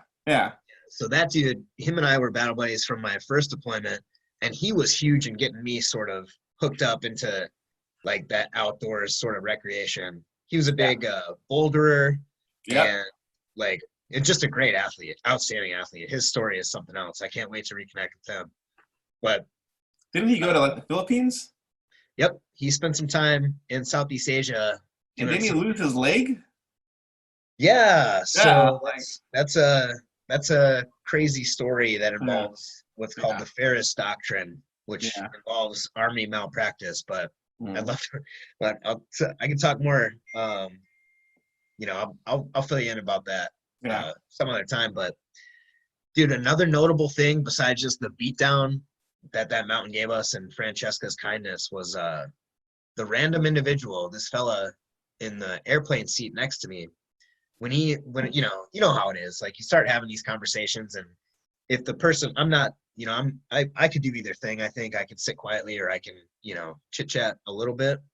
And this dude kind of drew me out, which took some doing. I think I was more inclined to be quiet at that time. So he drew me out a little bit and was like talking to me about what I was doing and who I was and stuff. And I mentioned that we were in the situation that we were in, and I was meeting you out in Vail, and he's like, wow, I really can't imagine like a better way to decompress. And I'm like, looking back, I'm like, yeah, maybe you're right, but whatever. But his charity of heart, his generosity of spirit to just like, once I identified myself as like a soldier just fresh back from some harrowing experiences, trying to like just like get my mind right. Yeah. Dude was just like, he's like, here's my contact information, I'll help you with your resume. And I'm like, okay, I never followed up, Yeah. And I don't know, I didn't know how to navigate that, and I was just blown away by the outpouring of support. I think that's interesting how there's so many times in my life where I meet the right people at the right time, and it wasn't that they weren't right, is that my timing was off. Dude, I wasn't ready. That guy could have, who knows what he could have done for me. But I just have to thank him. I still have his name written down somewhere because I saved it in my email inbox, but I wasn't ready. I had to take some time away and do some other things. Yeah, I get it, man. Circle back. Yeah. So besides the dog and the girl, I mean, saving your life, but also bringing you into a new world of stressors. All right. So, and eventually getting deployed 2014 as platoon sergeant, and my son was born at that deployment. I had to miss the deployment because I had to miss his birth because of deployment. So when I met him, he was 2 months old. That was really cool, really amazing. And then, as my, let's just say, a couple scars in my body from my original injury started to slowly catch up with me, I blew my knee out.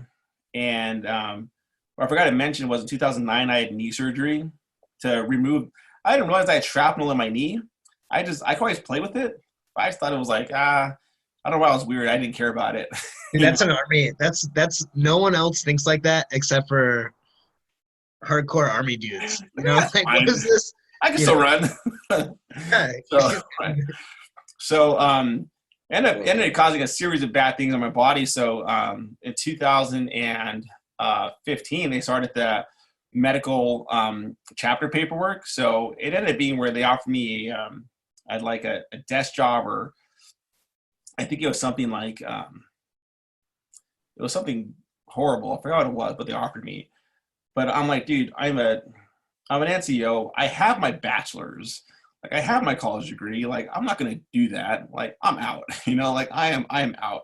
So, but even that came with a lot of, there were a lot of things I still wanted to do while I was in. I didn't get to, and so, but I had to humbly bow out. And one thing is injuries do is they humble you. You're not as fast as you used to be, and so. I bowed out and I medically retired in 2016. And right when that happened, we had plans to come back to the West Coast, kind of either one, fall in line with the family business. That was their plan. And so, but we had slowly started to do a lot of volunteer work at this church that was by there. This church called New Life Christian Church in Watertown, New York, excuse me. And so about, I would say, January of 2016, the senior pastor calls me in his office with my wife, and the executive pastor's there, and I think one of the board members. And he's like, hey, I just want you guys to know that we've been watching you guys. And I'm like, oh, okay, you're kind of a stalker. That's kind of weird to say. And he's like, we want you to know that it was a pretty big church for the area. And they're like, a third of our church is military, and we don't know how to connect with them. We essentially want to create a position for you two guys to stay here and be pastors here. And so my wife was like, yes. I was like, hell no. Right? Like, no, absolutely. What was not. Like, what, how did that happen? What was your relationship like? You had Right. You mentioned that. Yeah. So what happened was, I've always done volunteer work, whether that was, in 2010, me and my buddy Steve, we started up the LA chapter for Achievement White and Blue, but like Mike Irwin, he was a lieutenant of ours in 2005, right? So at the time he was Mikey E, he was an awesome lieutenant, When was that? Like when you were in 2-7 or? Yep, in 2-7. That's crazy. He was our intel officer. Oh, that's yeah. Interesting. Yeah. So that's my connection to him. And so obviously being in a sniper section, you're attached to headquarters, so you just know all those guys, if that makes sense. So so we did we did a lot of work, and back then I was heavily into CrossFit, I was very cultish with it. And so but we started up the LA chapter, and that did phenomenal. And I've always had a heart for just I would say volunteer work. I don't know why, and so we would teach financial classes to our church on finances. We got accredited through some couple different accreditations, and we were just teaching it, just no cost, just, hey, like no one's called to, be broke. And if you are, I think half of it's a mentality, and you have to break that mentality. And some of it is you have to increase your finances, but let's teach you some great skills and let's go from there. So all we did was taught financial classes to our church. That's it. I mean, again, I'm in the active military. My wife at the time, she's a waitress because Watertown, New York, she can't get any jobs up there because that place is not great. It's not a great economy up there, and we, at the time, we have 2 children now, Lincoln and Selah. And so it was a curveball from left field that I did not see coming. But the history for my wife is that her ancestors came over during the French-Indian Wars, and there's been a pastor or preacher in her family for over 300 years. Wow. Every single generation. So they have this book. When you open it up, you get married, you sign your name in it, dude. And they close the book and they put it back in a glass case and they seal it. It's super cool, dude. Family Bible, it's legit, dude. It's like hundreds of years old. School. That's the heirloom. It's history, right? So so before her, she was before Danielle met me, she was a missionary in Uganda and the Ukraine. So she had her master's, and so she was really big, obviously, into like missionary work and doing things like that. And she's always had a heart to empower women. And so I think especially in the Christian realm, there's a lot of people who put caps on women, who think that they should not be teaching or preaching or other stuff. And so, and to be fair, I mean, to be transparent, I never thought about it, or maybe I never cared about it until I had a daughter. And I was like, nobody will ever tell my daughter what she can and what she cannot do. Dude, Danny, I don't ever want to get on your bad side, bro. Your daughter can do whatever she says. I got upset, dude, because I thought, like, what if my daughter was older, right? Like, you can't tell her that. And so, so we were, we had to pray about it, and it was a financial loss, even from the Army, with what I was getting paid. I was like, how am I going to go backwards in the pay? That's like unheard of, dude. But as it is, man, we said yes to the position. We stood there. It is with massive highs, with massive lows. Ministry is difficult because you get stuck in the weeds in people's intimate lives, and some people don't want to be transparent where they're at or truthful, and they expect you to fix it, and you're not called to fix things. I'm only called to show people ways that they can self-correct. It's called the dignity of free will. People could listen to everything I have to say and be like, go screw yourself. And I'm like, that's an option.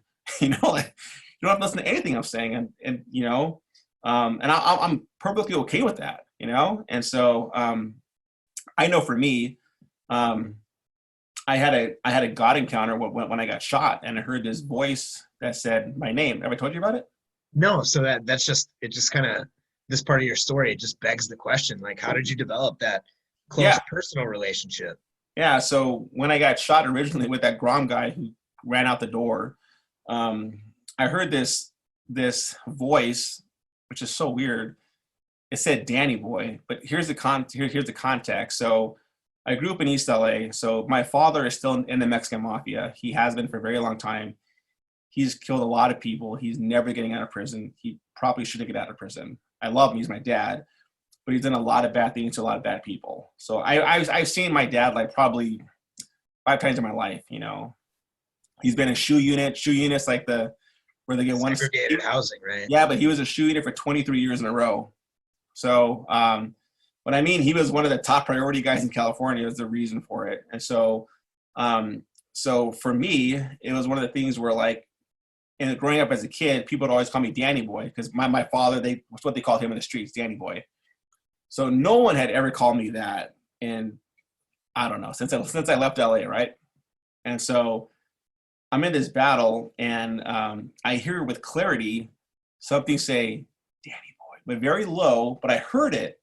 And so what it caused me to do when I initially got shot was I looked to the right. When I looked to the right, a bullet went by my face. I have a little scar here, so a bullet went by my face like that. And if I wouldn't have turned, it would have got me perfectly and probably killed me, you know?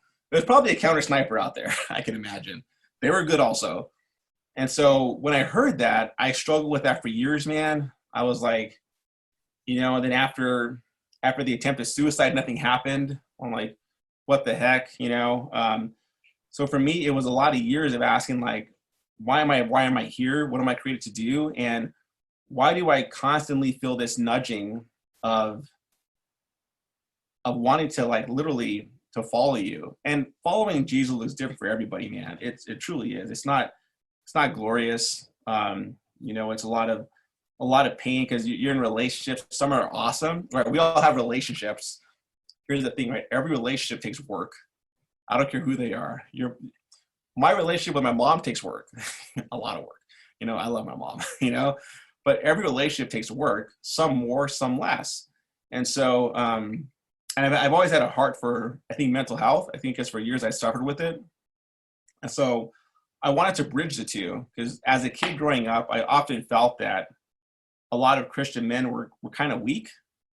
If that makes sense. Like weak in terms of the way that I think of what a man should do. You know, like you should fight, you should like build a fire, change a tire, you know, random stuff. But, and yet at the same time, like there's some of the most strongest people I've ever met. And what that did for me, it transformed the way I thought in terms of, you know, there is something about having a quiet strength. I think most men tend to be silverbacks and they'll make noise and they'll bang on stuff, but that's not real strength, you know, that's an frontal part of aggression, but that's not real strength. And it reminds me of like the strength of the oak versus like the strength of the reed. Yeah. You've heard that? Yeah.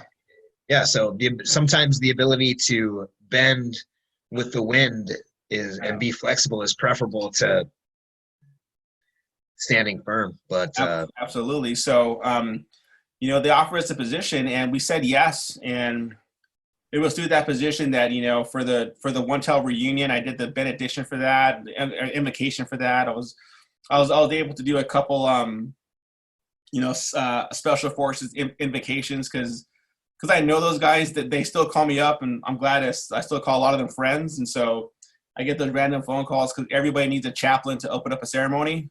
So they call me, and I'm cool with that, you know.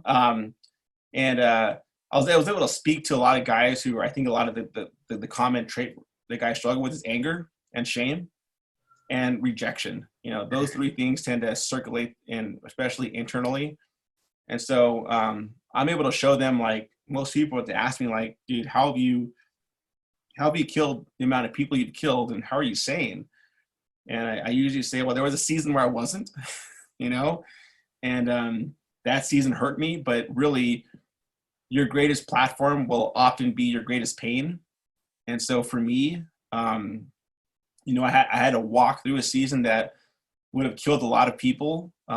It made me mentally rigorous in parts that I need to be mentally rigorous in, but it also made me palatable in other ways. And it made me understand the beauty and the pain of life, and how it's worth living, but it's also worth celebrating.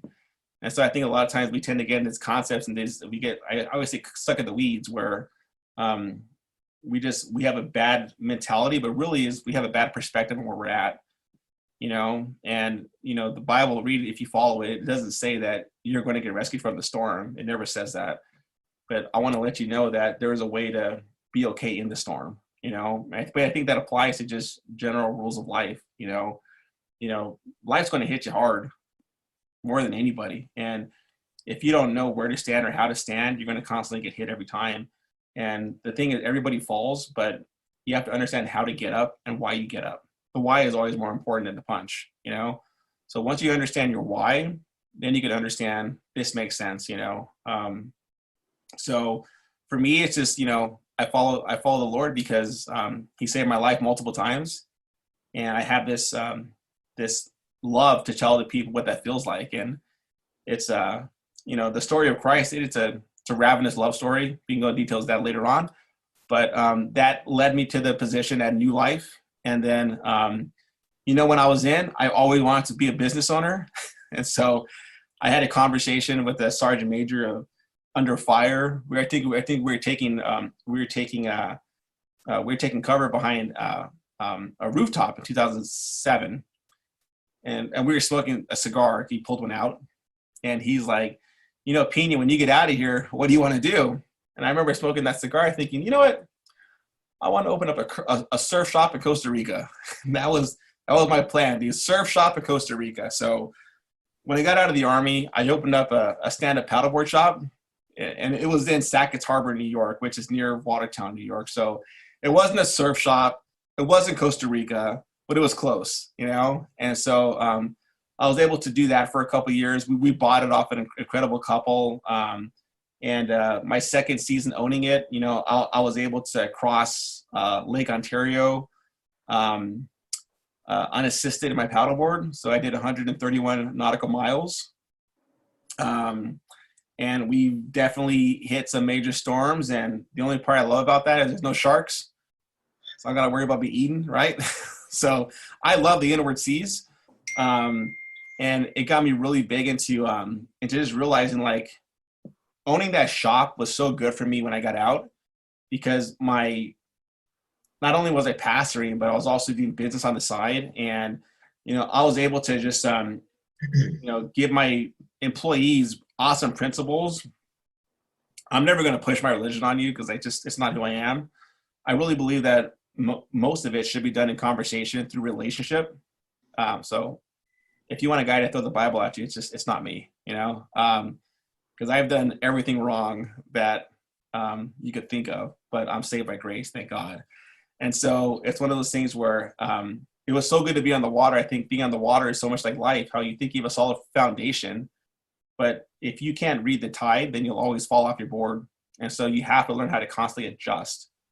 And I think so much of that is true with life. You have to learn to adjust, how to adjust your focus, how to adjust your perspective, when to give effort, when to go with the tide, when to let life take you, and sometimes when to fight the tide, And so for me, I hate saying paddleboarding is spiritual, but it kind of is,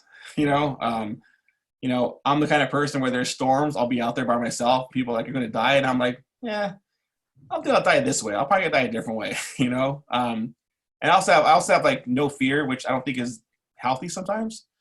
But I have respect for the water. And so, yeah, so that brought me to to Cleveland. Danny, let me slow you down a little bit, man. I feel like the wisdom is just blasting out of you. You know what I mean? And it's Hemingway, huh? Yeah, absolutely. I mean, you said something that I shared a quote to our group here online from Ernest Hemingway's. I'm impressed that you recognized it too. Farewell to Arms. I love poetry. Yeah, our literary, goodness gracious, man. So the world breaks everyone, and afterward many are strong at the broken places. But those that will not break it kills. It kills the very good and the very gentle and the very brave impartially. If you are none of these, you can be sure it will kill you too, but there will be no special hurry. That's good.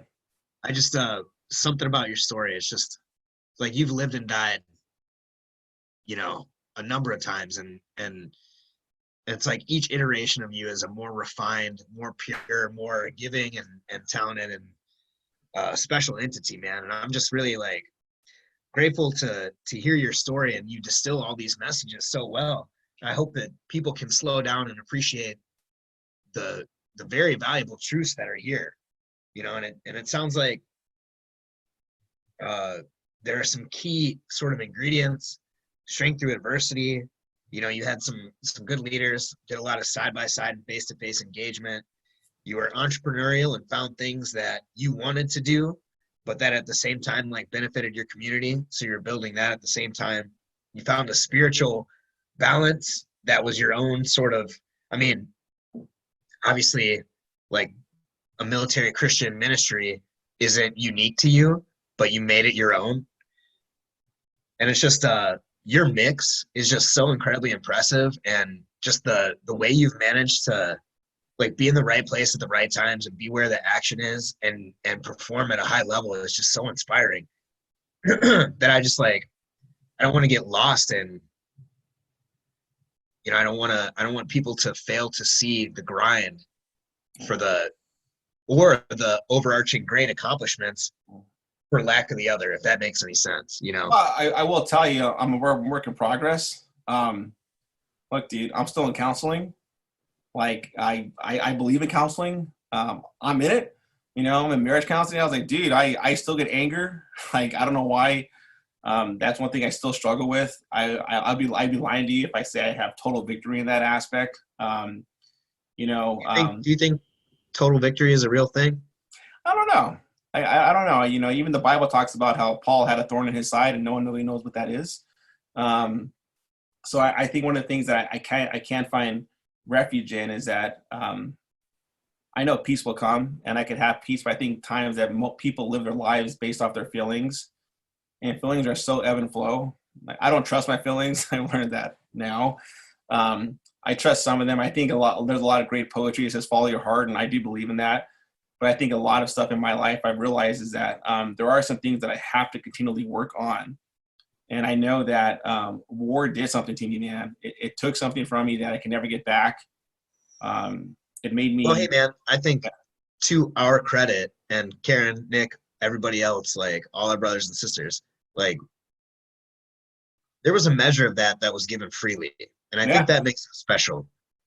You know, dealing with the repercussions and the consequences, like, I don't know if that was knowable before we got into it. So it's kind of, I mean, we poke fun on it here. Like, oh, my recruiter lied. Your recruiter had no idea that, you know, you were going to get almost shot in the face and shot twice in the chest and once in the, you know, lower abdomen, and then come back for a couple more helpings. You know what I mean? Like, yeah, you know, we're all works in progress.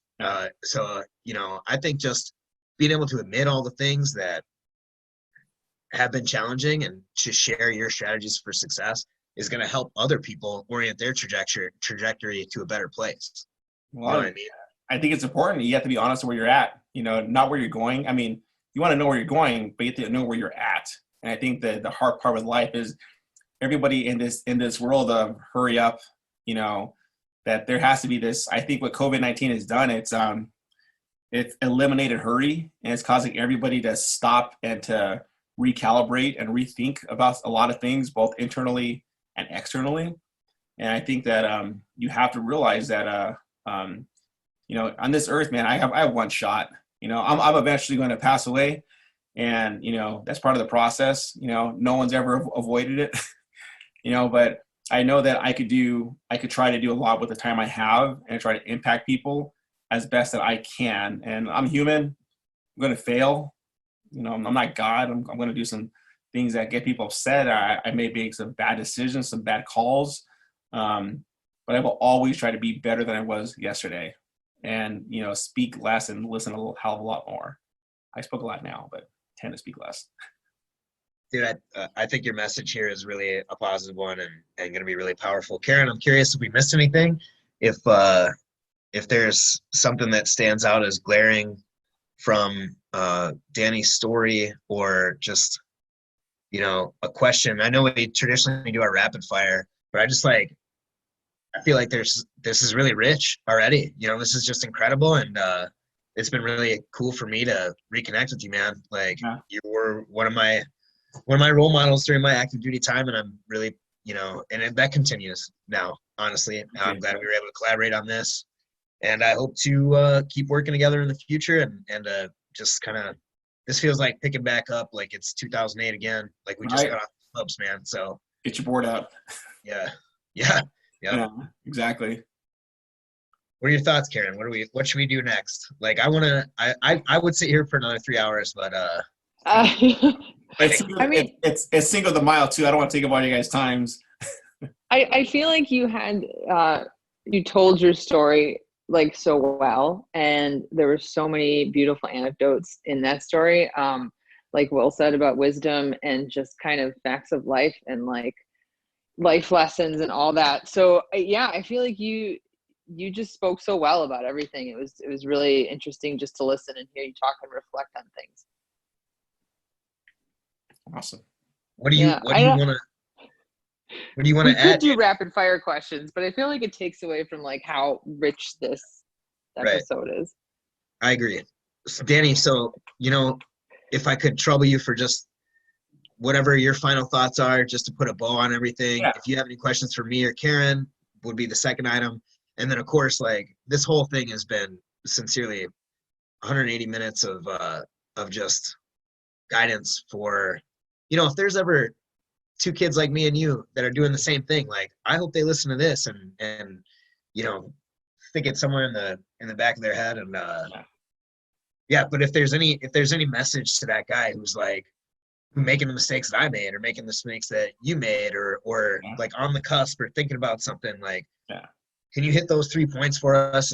So I think one of the things right now that I've been ruminating on is that the fact that, looking at my children, I think giving you kids really does make you a phenomenal leader. I never thought that until I started raising my own children.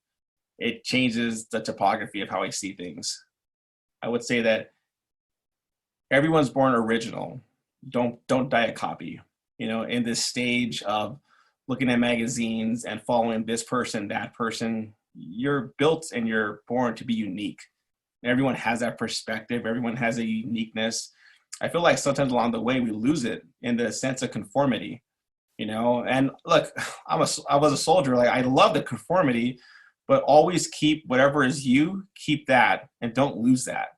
I think in the world that a lot of people tend to lose it, and so one of my missions is helping people find it back and rekindle who they're supposed to be. If I could just add my own note to that. Yeah. That's funny, that interplay between being exceptional and uniformity or conformity. And I think that one thing you excelled at, you did small things differently. You had longer hair. People could tell you hung out with like an elite fraternity. Yeah. You performed, and in an environment when everybody is like relegated to the same level or the same appearance, the same clothes, the same sort of routine, you can always just do it better. And I feel like that's what you did, So if I could respond to that point, but please. Absolutely. Please. Yeah. And so, no, that's that's one of the things that I've been stirring on inside. And just, there are times in life where, when I was injured, my spirit wanted to keep going, my willpower, my physical body was like, nah, bro, take a knee, And so I think a lot of times COVID-19 is causing this to be internally. And I think that what I'm seeing a lot from a pastoral aspect is that solidarity is so good. I am a firm believer in solidarity, but I think that isolation can be bad, and I'm seeing it a lot every day.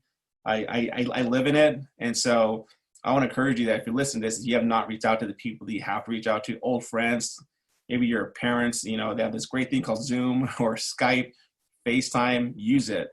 And I think now we're seeing an acceleration of connection, but I think true intimacy is different than connection. And, you can't lie to the man in the mirror or to the woman in the mirror. You lie to everybody else, everybody wears faces, they have different faces for different occasions, you're true to yourself and where you're at, but honestly, write down where you want to go and make it happen, because I really believe in free will and that no one can help you get there. People can't help you get there. Let me rephrase that. That sounds wrong. People can help you get there, but nobody's going to do it for you, brother. I know, but talent will get you in the door. Right. Character keeps you there. So the biggest thing that people lack, what I've seen at different positions of leadership is character. So I hope that your character is continually to be strong and strengthened through the process, whatever that looks like for you. I would say don't be arrogant and stay humble. You know, that's all I got. Not much. Dude, that's it's an honor. You know, it's a pleasure, and it's more than enough. And at the same time, I hope it's exactly what somebody needs to hear, because you've been there, bro, and like more than almost anybody, I would say. So you keep on fighting the good fight, setting the right example, and yeah, I mean, you motivate me to be a better me.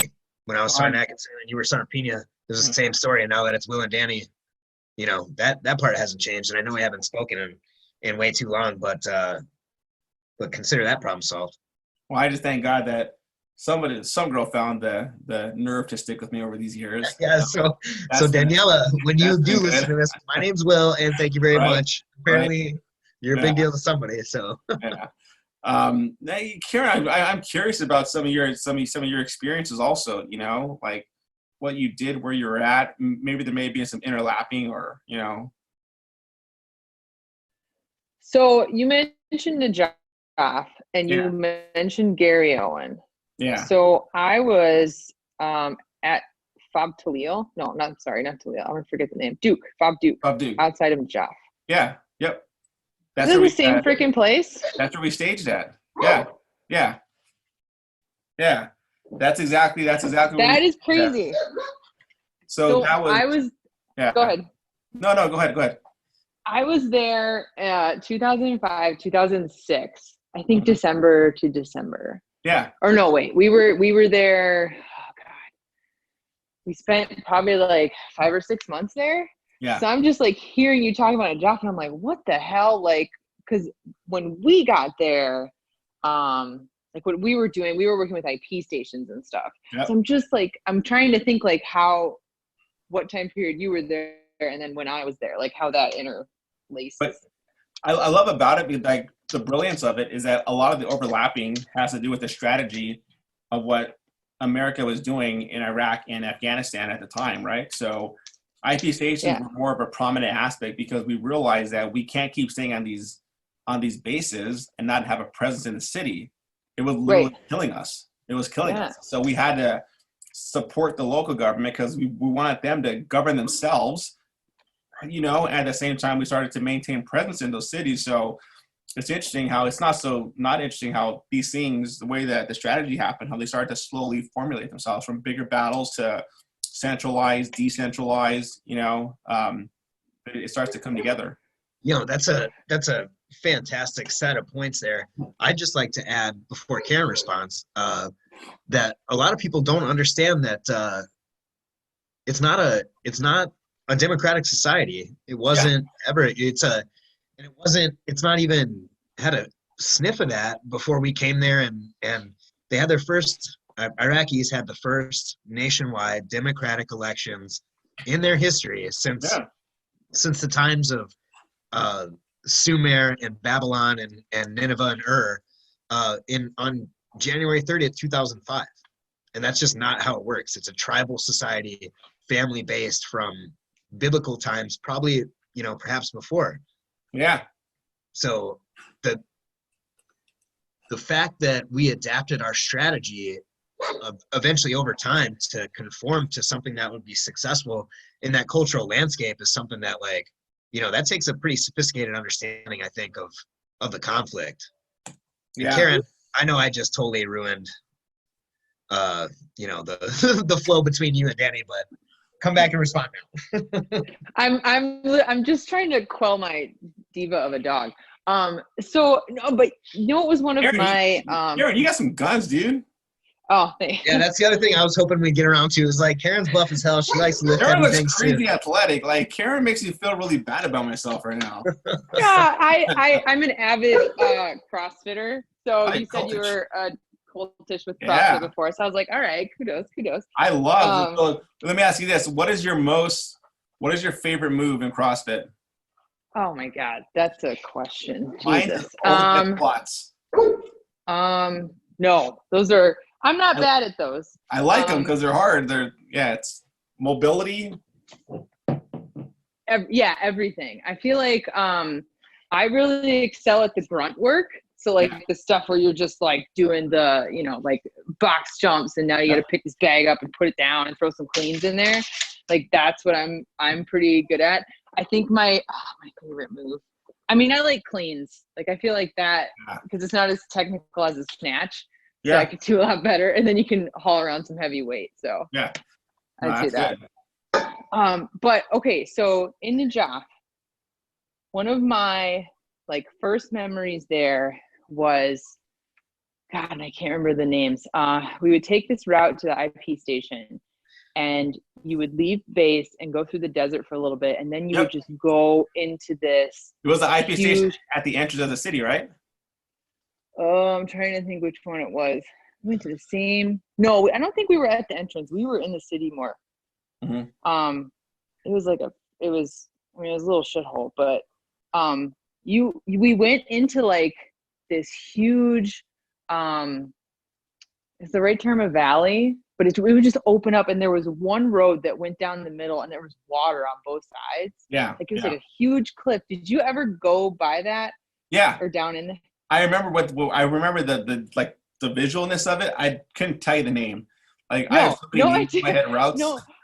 Right, like, but I remember because I was a gunner at the time, so I remember coming over that hill and driving down there, and I was just like, "Holy shit!" Like, because the landscape was just so different than anything I had, experienced, and it was just so weird because you don't, I guess, anticipate being in awe of the landscape when you're going to Iraq, right? Like you're thinking, this is just gonna suck. So it was just kind of strange to have like that beautiful moment in the middle of all the stuff going on. You know what I mean? Yeah. No, but go ahead. So you mentioned Gary Owen. Mm-hmm. Gary Owen. And so Gary Owen was the name of the Irish FOB that I was at on my second deployment. And it was out in the middle of nowhere. Mm-hmm. So I'm like, were you talking about that FOB as well? No. So, wow. This is a huge opportunity. I can't believe we kind of just like sailed right by this because Gary Owen, this is like a cornerstone of Cav culture. Mm-hmm. And Cav, like, I'm sure as an MP, Karen, that you've had just some experiences that just set things apart for that MOS from the rest of the military. But for Cav guys, Gary Owen's like a big part of the lore. Like, dude, you remember that other miracle in I don't know if it was Fallujah or Najaf, but the other 2-7 miracle, Sergeant Thompson or Thomas. Thomas, yeah. That was wild. That was so when I reported to, I'm pretty sure he was like a Bradley crewman in in the infantry platoon that I was assigned to when I first reported to 112. Yeah. And it was crazy because like all you guys had this mythology surrounding you, right? So do you remember like the little group that came from 5th Brigade or Divardi over to? Yep. Yeah. Yeah. So we came over and it was me and Carney and Ski and like DeVries, right? Was he with you? No. So DeVries was on our rear D. Okay. So yes, he was, but he was a stranger to me. I mean, we became close, as you know. Dude, I got to catch up with that guy. Yeah. Like, shit got a little weird. There was, like, 1 or 2 things that, like, you know how it is. We were all just sorting it out, Yeah. But yeah, we came over and, like, coming back to the rear D with the Forward Support Medical Company. Yeah. Like, these folks that we had deployed with, and they're, like, they're doing regular Army things. But there's like no combat patch, and it's just like, you think you're on a different level, and right. But then we come down to the line, and it's the mythology, guys like you and Sergeant T, who we should tell that story, and like everybody else, like Fallujah and Joff, like, oh no, I was a soldier at the same time, but I was watching those battles on CNN. Yeah. So. I think it's interesting. You want to tell his story? Is that what you're trying to say? Well, I mean, I feel like you were closer to it, but I'm, you know what? I'll jump in. Yeah. So yeah, Sergeant T, he was this dark complected black guy about like, man, I swear this dude had like density that was not possible for a human. He was only 5'9", but 350 pounds, I swear. And he was just made out of he was just made out of like heavy ass steel. But Yeah. he got shot in the head, and it just like it penetrated his Kevlar, but somehow just made a ring around the inside liner. Yeah. Like everyone in the like, this was not controversial in the battalion that's exactly what happened. And of course, like, you don't just get shot in the head, even if it like sticks in your armor. You don't just like like laugh it off. So he was like 3/4 or 7/8 knocked out, and he's like, these MFers, they shot me in my head, like just like, and getting evac without a scratch on him, but a shot in the head, and everybody's just like, what, really? Like, nobody, it's like really, and it's like the whole battalion's just like, yeah, it was wild. It was Fallujah. It was Najaf, whichever one it was. Yeah. So then it came time for the re-enlistment guy to come talk to Sergeant T, and he was just like, he was negotiating from a position of strength. I got shot in the head. This is what I want. And he was like, I think he got 30 days extra leave. You owe me. Just off the books, And then he came back to work, and he was out of shape and failed all his PT tests for a little while. But he was just, after that, just like, whoop, right back into it. Now he's just an experienced Bradley crew member and a mechanized infantry platoon, teaching dudes how to drive a baby tank and drop off other dudes that are, going to run around and shoot at people. But it's one of those things, like, is that a miracle, or is that just volume of fire plus armor, or how do you explain that? And it's just like, I mean, I don't know. I think one of the things, I used to always say that the enemy shoots by accuracy of volume. You shoot enough rounds, of course, some are going to hit, right? And I think that you'd be surprised on how much, you said miracle, how many daily miracles happen, but we always expect like to see a limb grow back or something very, out of the big. But sometimes a miracle could be a conversation. It could be a phone call. I don't know what that looks like. But I think for him, he would say, yeah, it's a miracle because it could have went in his forehead, right? So, he had a cool scar and a story to tell. So that's always cool. That's wild. Yeah, and man. If you're going to do something, well, you might as well look cool doing it. So he figured it out pretty well. Yeah. So I kind of want to ask you something. I don't know if you'd be comfortable talking about it or not. So if you're not, feel free to say no. Yeah. So when you shot yourself, after that, did you talk to anybody about it? How did you handle it afterwards? And like, because I just don't even know how you kind of come out of that, Yeah. So I didn't shoot myself. I tried to, but it didn't. The primer didn't ignite. So I think what happened with that was it was I told like 2 people, and that was it. I think it was so hard because I had over the course of a short career before then made a name for myself, and I would go to bars and people would buy me beers and I'd get handshakes and high fives, and but it was such a facade because I was dying on the inside and I didn't know how to tell people. And so I also didn't handle it well. Like some people, like if you put me now where I'm at back, you reverse me back 15 years, 10 years from now, I would handle things way different. But I grew up with a strong support channel, but with also a support channel where it was stoicism. So just don't talk about it and suck it up and keep moving forward. So I think when I grew up with that, it was ingrained in me just not to talk about it. Just don't say a word. And so I never talked about it, and it cost me. I always tell people it cost me about a decade of my life, to really gain. I gained a lot of what I lost back.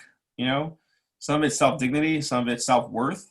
Dude, some of it's straight up fucking money in the bank. or Straight up, man. certifications Yeah. or you know, like I talk to a lot of people about their service, and a question that comes up is like, would you do it again? Mhm. And Oh yeah. and you know, for a lot of us it's like, yeah, hell yeah, I'm really proud of that stuff, like, but for some of us there's this niggling thing like, well, what if I could have learned the lessons that I learned there in some other way that Mhm. didn't cost me 5 or 7 or 10 years, you know? Yeah. But the fact is, no such thing as time travel. Yeah. And a lot of people miss out on the growth and the experience and the lessons that we did get. Mhm. So, I mean, I think it's that's the hard definitely, part is you don't ever want to add to life's humbling. Life will humble you in itself. So don't be the mechanism that adds to your own destruction, right? So if you could, I think now more than ever, we live in an age where we have incredible information that's being shared, like never more than before. I can go to YouTube and I can get this amazing guy from Harvard, telling me about, microbiology. I could go and watch a guy from, Brown, tell me about physics. And so we have access to so many things nowadays. I think it's incredible. But I think the hardest part is that a lot of times we're only as sick as our secrets. And I think that everybody has them. And if you don't deal with them, they'll deal with you. That's the reality.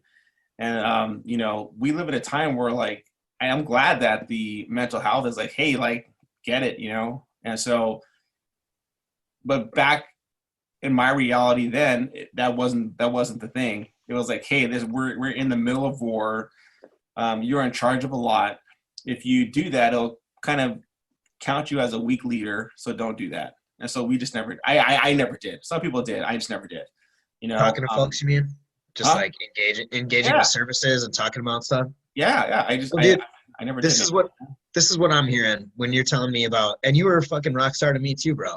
But when you're talking about like people coming up to you in the bar in Fort Hood and like shaking your hand and doing all that, like, yes, you're a great leader of men and you've grown and you are wise now, at least wiser than you were, and you can look back and say like, internally I was torn up.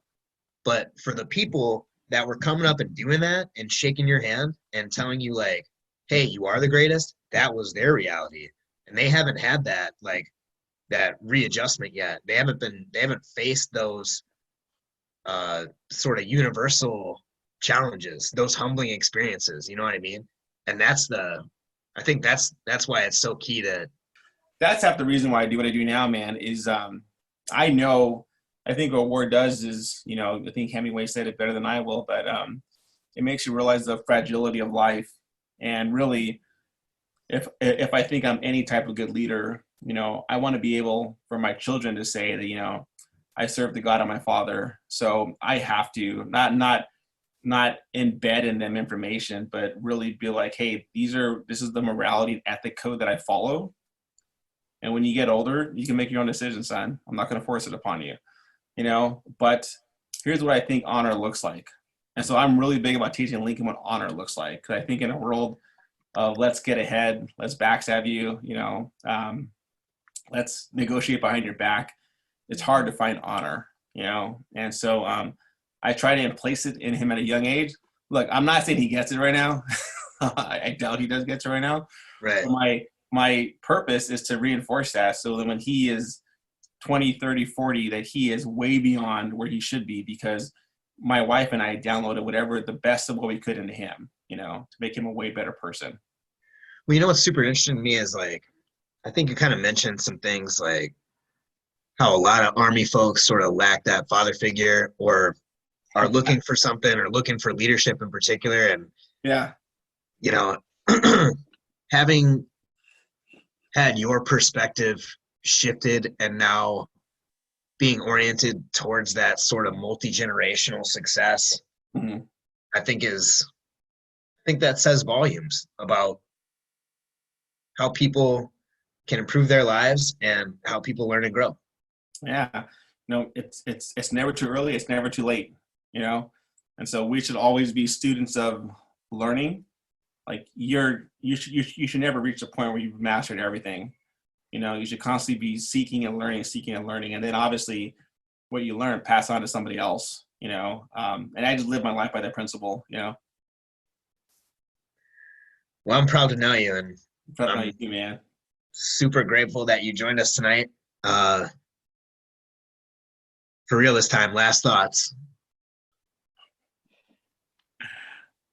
Oh, for me? Okay, so sorry. So yeah, I think just to echo it, what I said earlier is just, everyone's born original. Most people die a copy. I feel like that's so strong in this season is just be who you're uniquely meant to be. Do not be someone you're not supposed to be. I think the hardest part that people do. So if you guys know anything about the Enneagram test, I'm an Enneagram 8, which means so I'm really big of a personality test now, just discovering people why they think the way they think.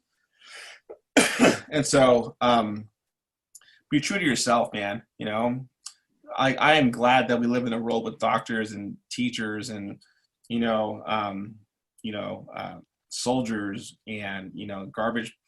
Just like the diversity of where we're at. I was gonna say as a maintenance man sounds more appropriate, but everybody has a role to play, and I think that even in the Army, everybody did something. And what that taught me in the bigger picture is everybody can contribute. And yeah, sure, some people contribute more financially, some people contribute more educationally. I've met people with a lot of degrees who don't have a lot of wisdom. They have a lot of initials behind their stuff, but they're arrogant and they don't have any friends. And what worries me is that no one's going to be at their funeral, And I'm like, I don't know what that could say about your character, I am definitely trying to have the coolest funeral. Straight up, man. If you're listening and you like my style, please come. Yeah, exactly, man. And so is just really find that thing in life that really gets you going and fight for it. You have to fight for it. No one's going to give you stuff. People might have favor, people might have things given to them, but again, talent will get you in the door, but character keeps you there. And so I'm hoping that everything I've learned over the process of my life has really refined my character. It's humbled me because I've been in positions of great height and I've been brought to great lows, a lot of times by my own self-imploding, and I hope that doesn't happen to anybody else, I'm incredibly grateful that you're still with us. Yeah, me too, man. Yeah. So stay healthy, do stuff like Team Red, White, and Blue, run, because it's scientifically proven to include endorphins, and that does a lot of things inside of you. You sure work out, drink a heck of a lot of water. Water's so good for you, Be kind to your knees. You'll miss them when you're 40. My knees are shot. Stretch. It's so healthy for you. Read more. Dude, that's what you watch we're talking about. We're talking about trying to get your mind right on the eve of battle. And some people listen to this, some people do this, some people have a cigarette, look up at the sky. I'm like, dude, I'm trying to do some rotational exercises, touch my Everyone's different, man.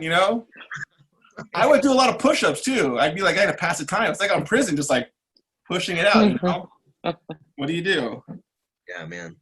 Well, I think it's great that we could even just have a conversation through different areas, and just just share with one another. I think what you fail to realize is I've learned probably a lot from you guys, just as much as I think you guys learned from me. I think that's the beauty of life and the beauty of sharing information, 100%, dude. That's kind of what this project is all about, getting these stories out here and scaling the good ideas that got you from pulling that trigger to goodness gracious, look at you, doing so much good in the world, man. So, it's fight or die. And thank goodness you're still in the fight, right? Yeah, it's a different fight.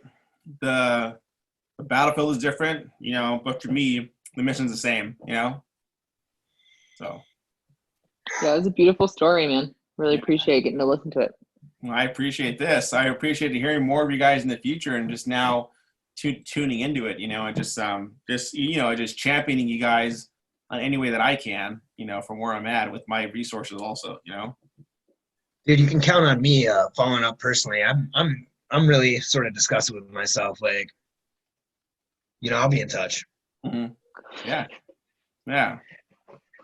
So this summer, well, real fast, are you guys doing Murph? Oh, of course.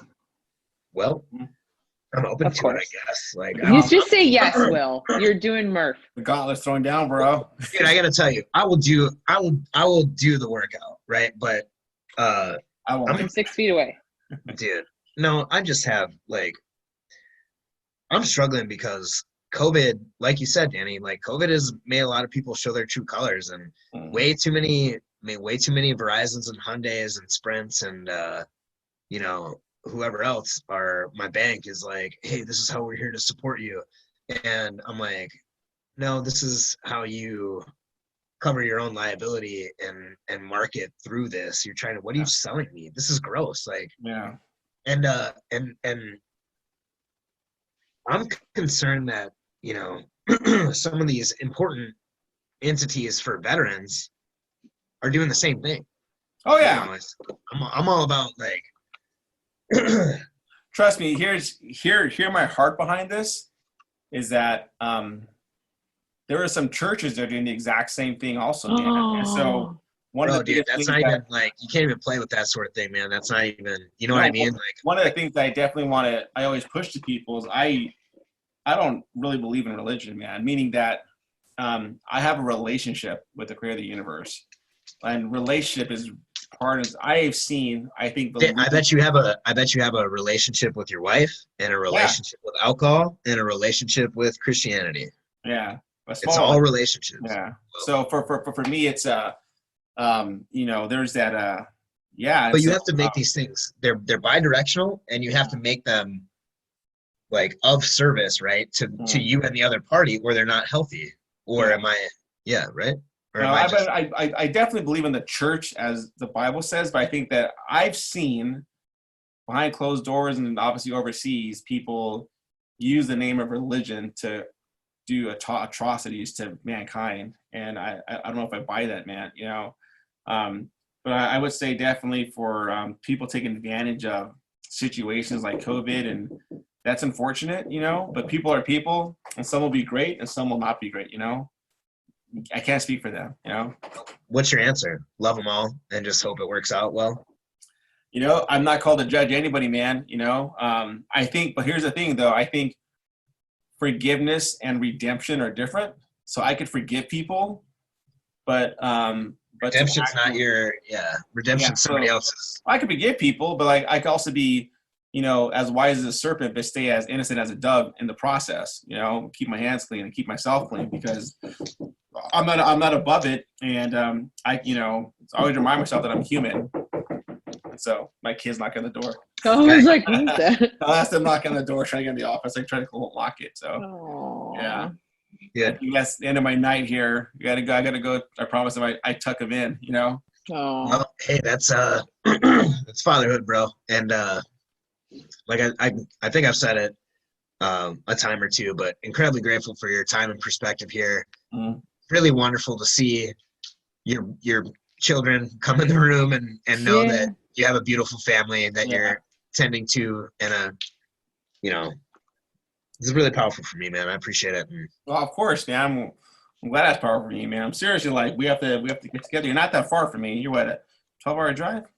Dude, there'll be summer plans on the books within 2 weeks, or I'm not, or you just, I don't know. I'm not worth a damn. Is the story. I still want to get out of here and do stuff, man. I'm trying to abide. You know, the dude abides, but I'm also like, man, I got to get out. You know, so everyone's feeling that way though.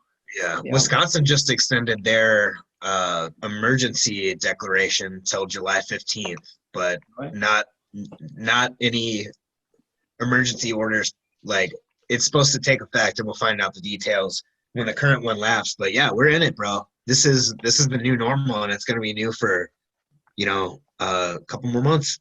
Yeah, and they're expecting that second wave to come and hit too. So I think, you know, I don't know what that looks like, but you're right. I always tell people, especially right now, the languages, this is our new reality, you know, and you don't have to be afraid of it, but you have to understand this is how it looks now. I'm not saying this, I think there's a difference between time and seasons. And this is a time and season we're in now. I can't say what that looks like in July, you know? Yep. So, well, I mean, I can hear the wisdom there, and I know many people would be well served if we were to unpack that here and now. I don't know that that's possible. But one thing I do want to ask you Yeah. is, do you feel like your military career has kind of prepared you for crises like these in a special way, or are you just another dude like No, grinding it out, abiding, like you no, said? it has prepared me in a way that I can't, it's hard to express. So, a lot of people are, both behind closed doors and in the open, have this fear that I just don't have, man. There's this, like, I could have concern. I have a lot of concern about a lot of stuff, but I think I've been through so much worse things. And I was like, look, dude, you know how many malaria shots I got and this and that? Like, I'm pretty sure that there's something in my body that could counter stuff, or it may get worse. I don't know. But it hasn't made me scared. And I think because of that, I mean, I'm not an idiot, but we're using precautions, and we're trying to, I mean, I still live in Caesar's land, so I'm abiding by Caesar's law, but at the same time, I think it's wise to say what they're going to say, but at the same time, it's made my mind, this is not difficult for me. It's hard because I want to meet people, and I want to, I'm not a hugger, right? I'm not a hugger. Like, people that hug me, I'm like, what are you doing? Like, stop. Like, bro, you're out here hugging people with your soul, man. But I kind of want to hug some people right now. I'm like, group hug, it feels weird. I feel like you've always done this and have never known about it until probably like 5 or 10 years ago. But you hug people with your personhood. Right? Yeah. Like, make things possible and accessible for them to do, and then they do it, and then you just raise the bar. So, a wild thought that has occurred to me during these times is that, like, I'm not scared of this virus, bro. Yeah. Like, and I am happy to do whatever's going to protect your grandma and my grandma and Karen's grandma. Grandmas should be protected. But I'm worried about how dumb people are getting about this. Like, they're fighting about it. And this is, those things concern me. And as a, I'm sensitive to escalating tensions. And, it makes me uncomfortable because that's not my line of work anymore, Like, I'm all about the good times these days and peaceful interaction. So that's the part that scares me, man. It was bad in 2016, and now we have the same wounds reopened and a new topic to fuss at each other about, but lives are at stake, and it's starting to, John Q. Public's starting to get a little skin in the game, and I'm not sure him and her and the other can handle it, but we'll see what happens. Yeah, it's true. It is definitely it's testing people, so sometimes it's going to be tested, sometimes not as much, right? Yeah, absolutely, man. Yeah. All right, Karen, say something cool that we can just end the podcast on now. Let me just get my dog to yell at me like she's been yelling at me for the past 3 hours. That's good, right? I gotta walk my dog too. Did you hear? Yeah. Yep. How old is your dog, Daniel? So I got her, man, I was going to do math, right? So I got her in I got her in March of April 2008, and she was about a year. So, oh gosh, it's a pound, so it's plus or minus, right? You don't really know the age. So I think 13, 14 ish. No. Yeah. So teenagers and dog years. Right. Story. The old lady. Yeah. And so mine's old too. She's a Mastiff, so she 11 years she's about to be 11, so that's pretty up there. The house right there. I grew up with the Mastiff. Yeah. Did you? A Brindle Mastiff. She was his name was Solomon Raider. He was 214 pounds. I'm sorry, 234 pounds at his height. His father was 242. We bought it from a breeder. Jesus. This really expensive person in California, and he was literally a little horse, and he lived to almost about 10 years, which is long for them. So 11 is awesome, Well, she's a Neapolitan, so she's a little bit smaller. I'll show her. Here's her great face. There she is. This is a treat. I should get a Yeah. screen grab real quick. I think maybe I will do that. Like Karen, shift your phone down a little. She talked mostly the whole time anyway, so she should have just been on the podcast. Yeah. But yeah, she's 11, so she's like getting into the early stages of renal issues and stuff. So All the good stuff. sucks That's having. sad. That's sad. Just what we Yeah. needed. A little. I know. Debbie Downer. Some sadness to end things. Huh? Yeah. She's still. I mean, she's still fine, but you know, that's just life, right? Like dogs should not age. I feel like we should just keep them forever. Absolutely. It's life and a country song. So Yeah. All Oh, right. did you guys see the poster behind me? Nice. Oh, that's good. Open up, Will. All right. There's your screen grab, Will. Hang on, let me get the dog. Dude, oh, that's funny Perfect. because I literally like I had just hit the button. All right, guys. Here's the problem. This is too good, and I know if we keep going, we'll keep going. Yeah. You know what I mean? So, dude, Danny, I fucking love you, man. I'm so glad we did this. Karen, thanks for jumping in here, and Appreciate it. this is gonna be a real good one. We'll smooth it out a tiny bit, but bro, like, you're the genuine article, man. So, fight or die, y'all.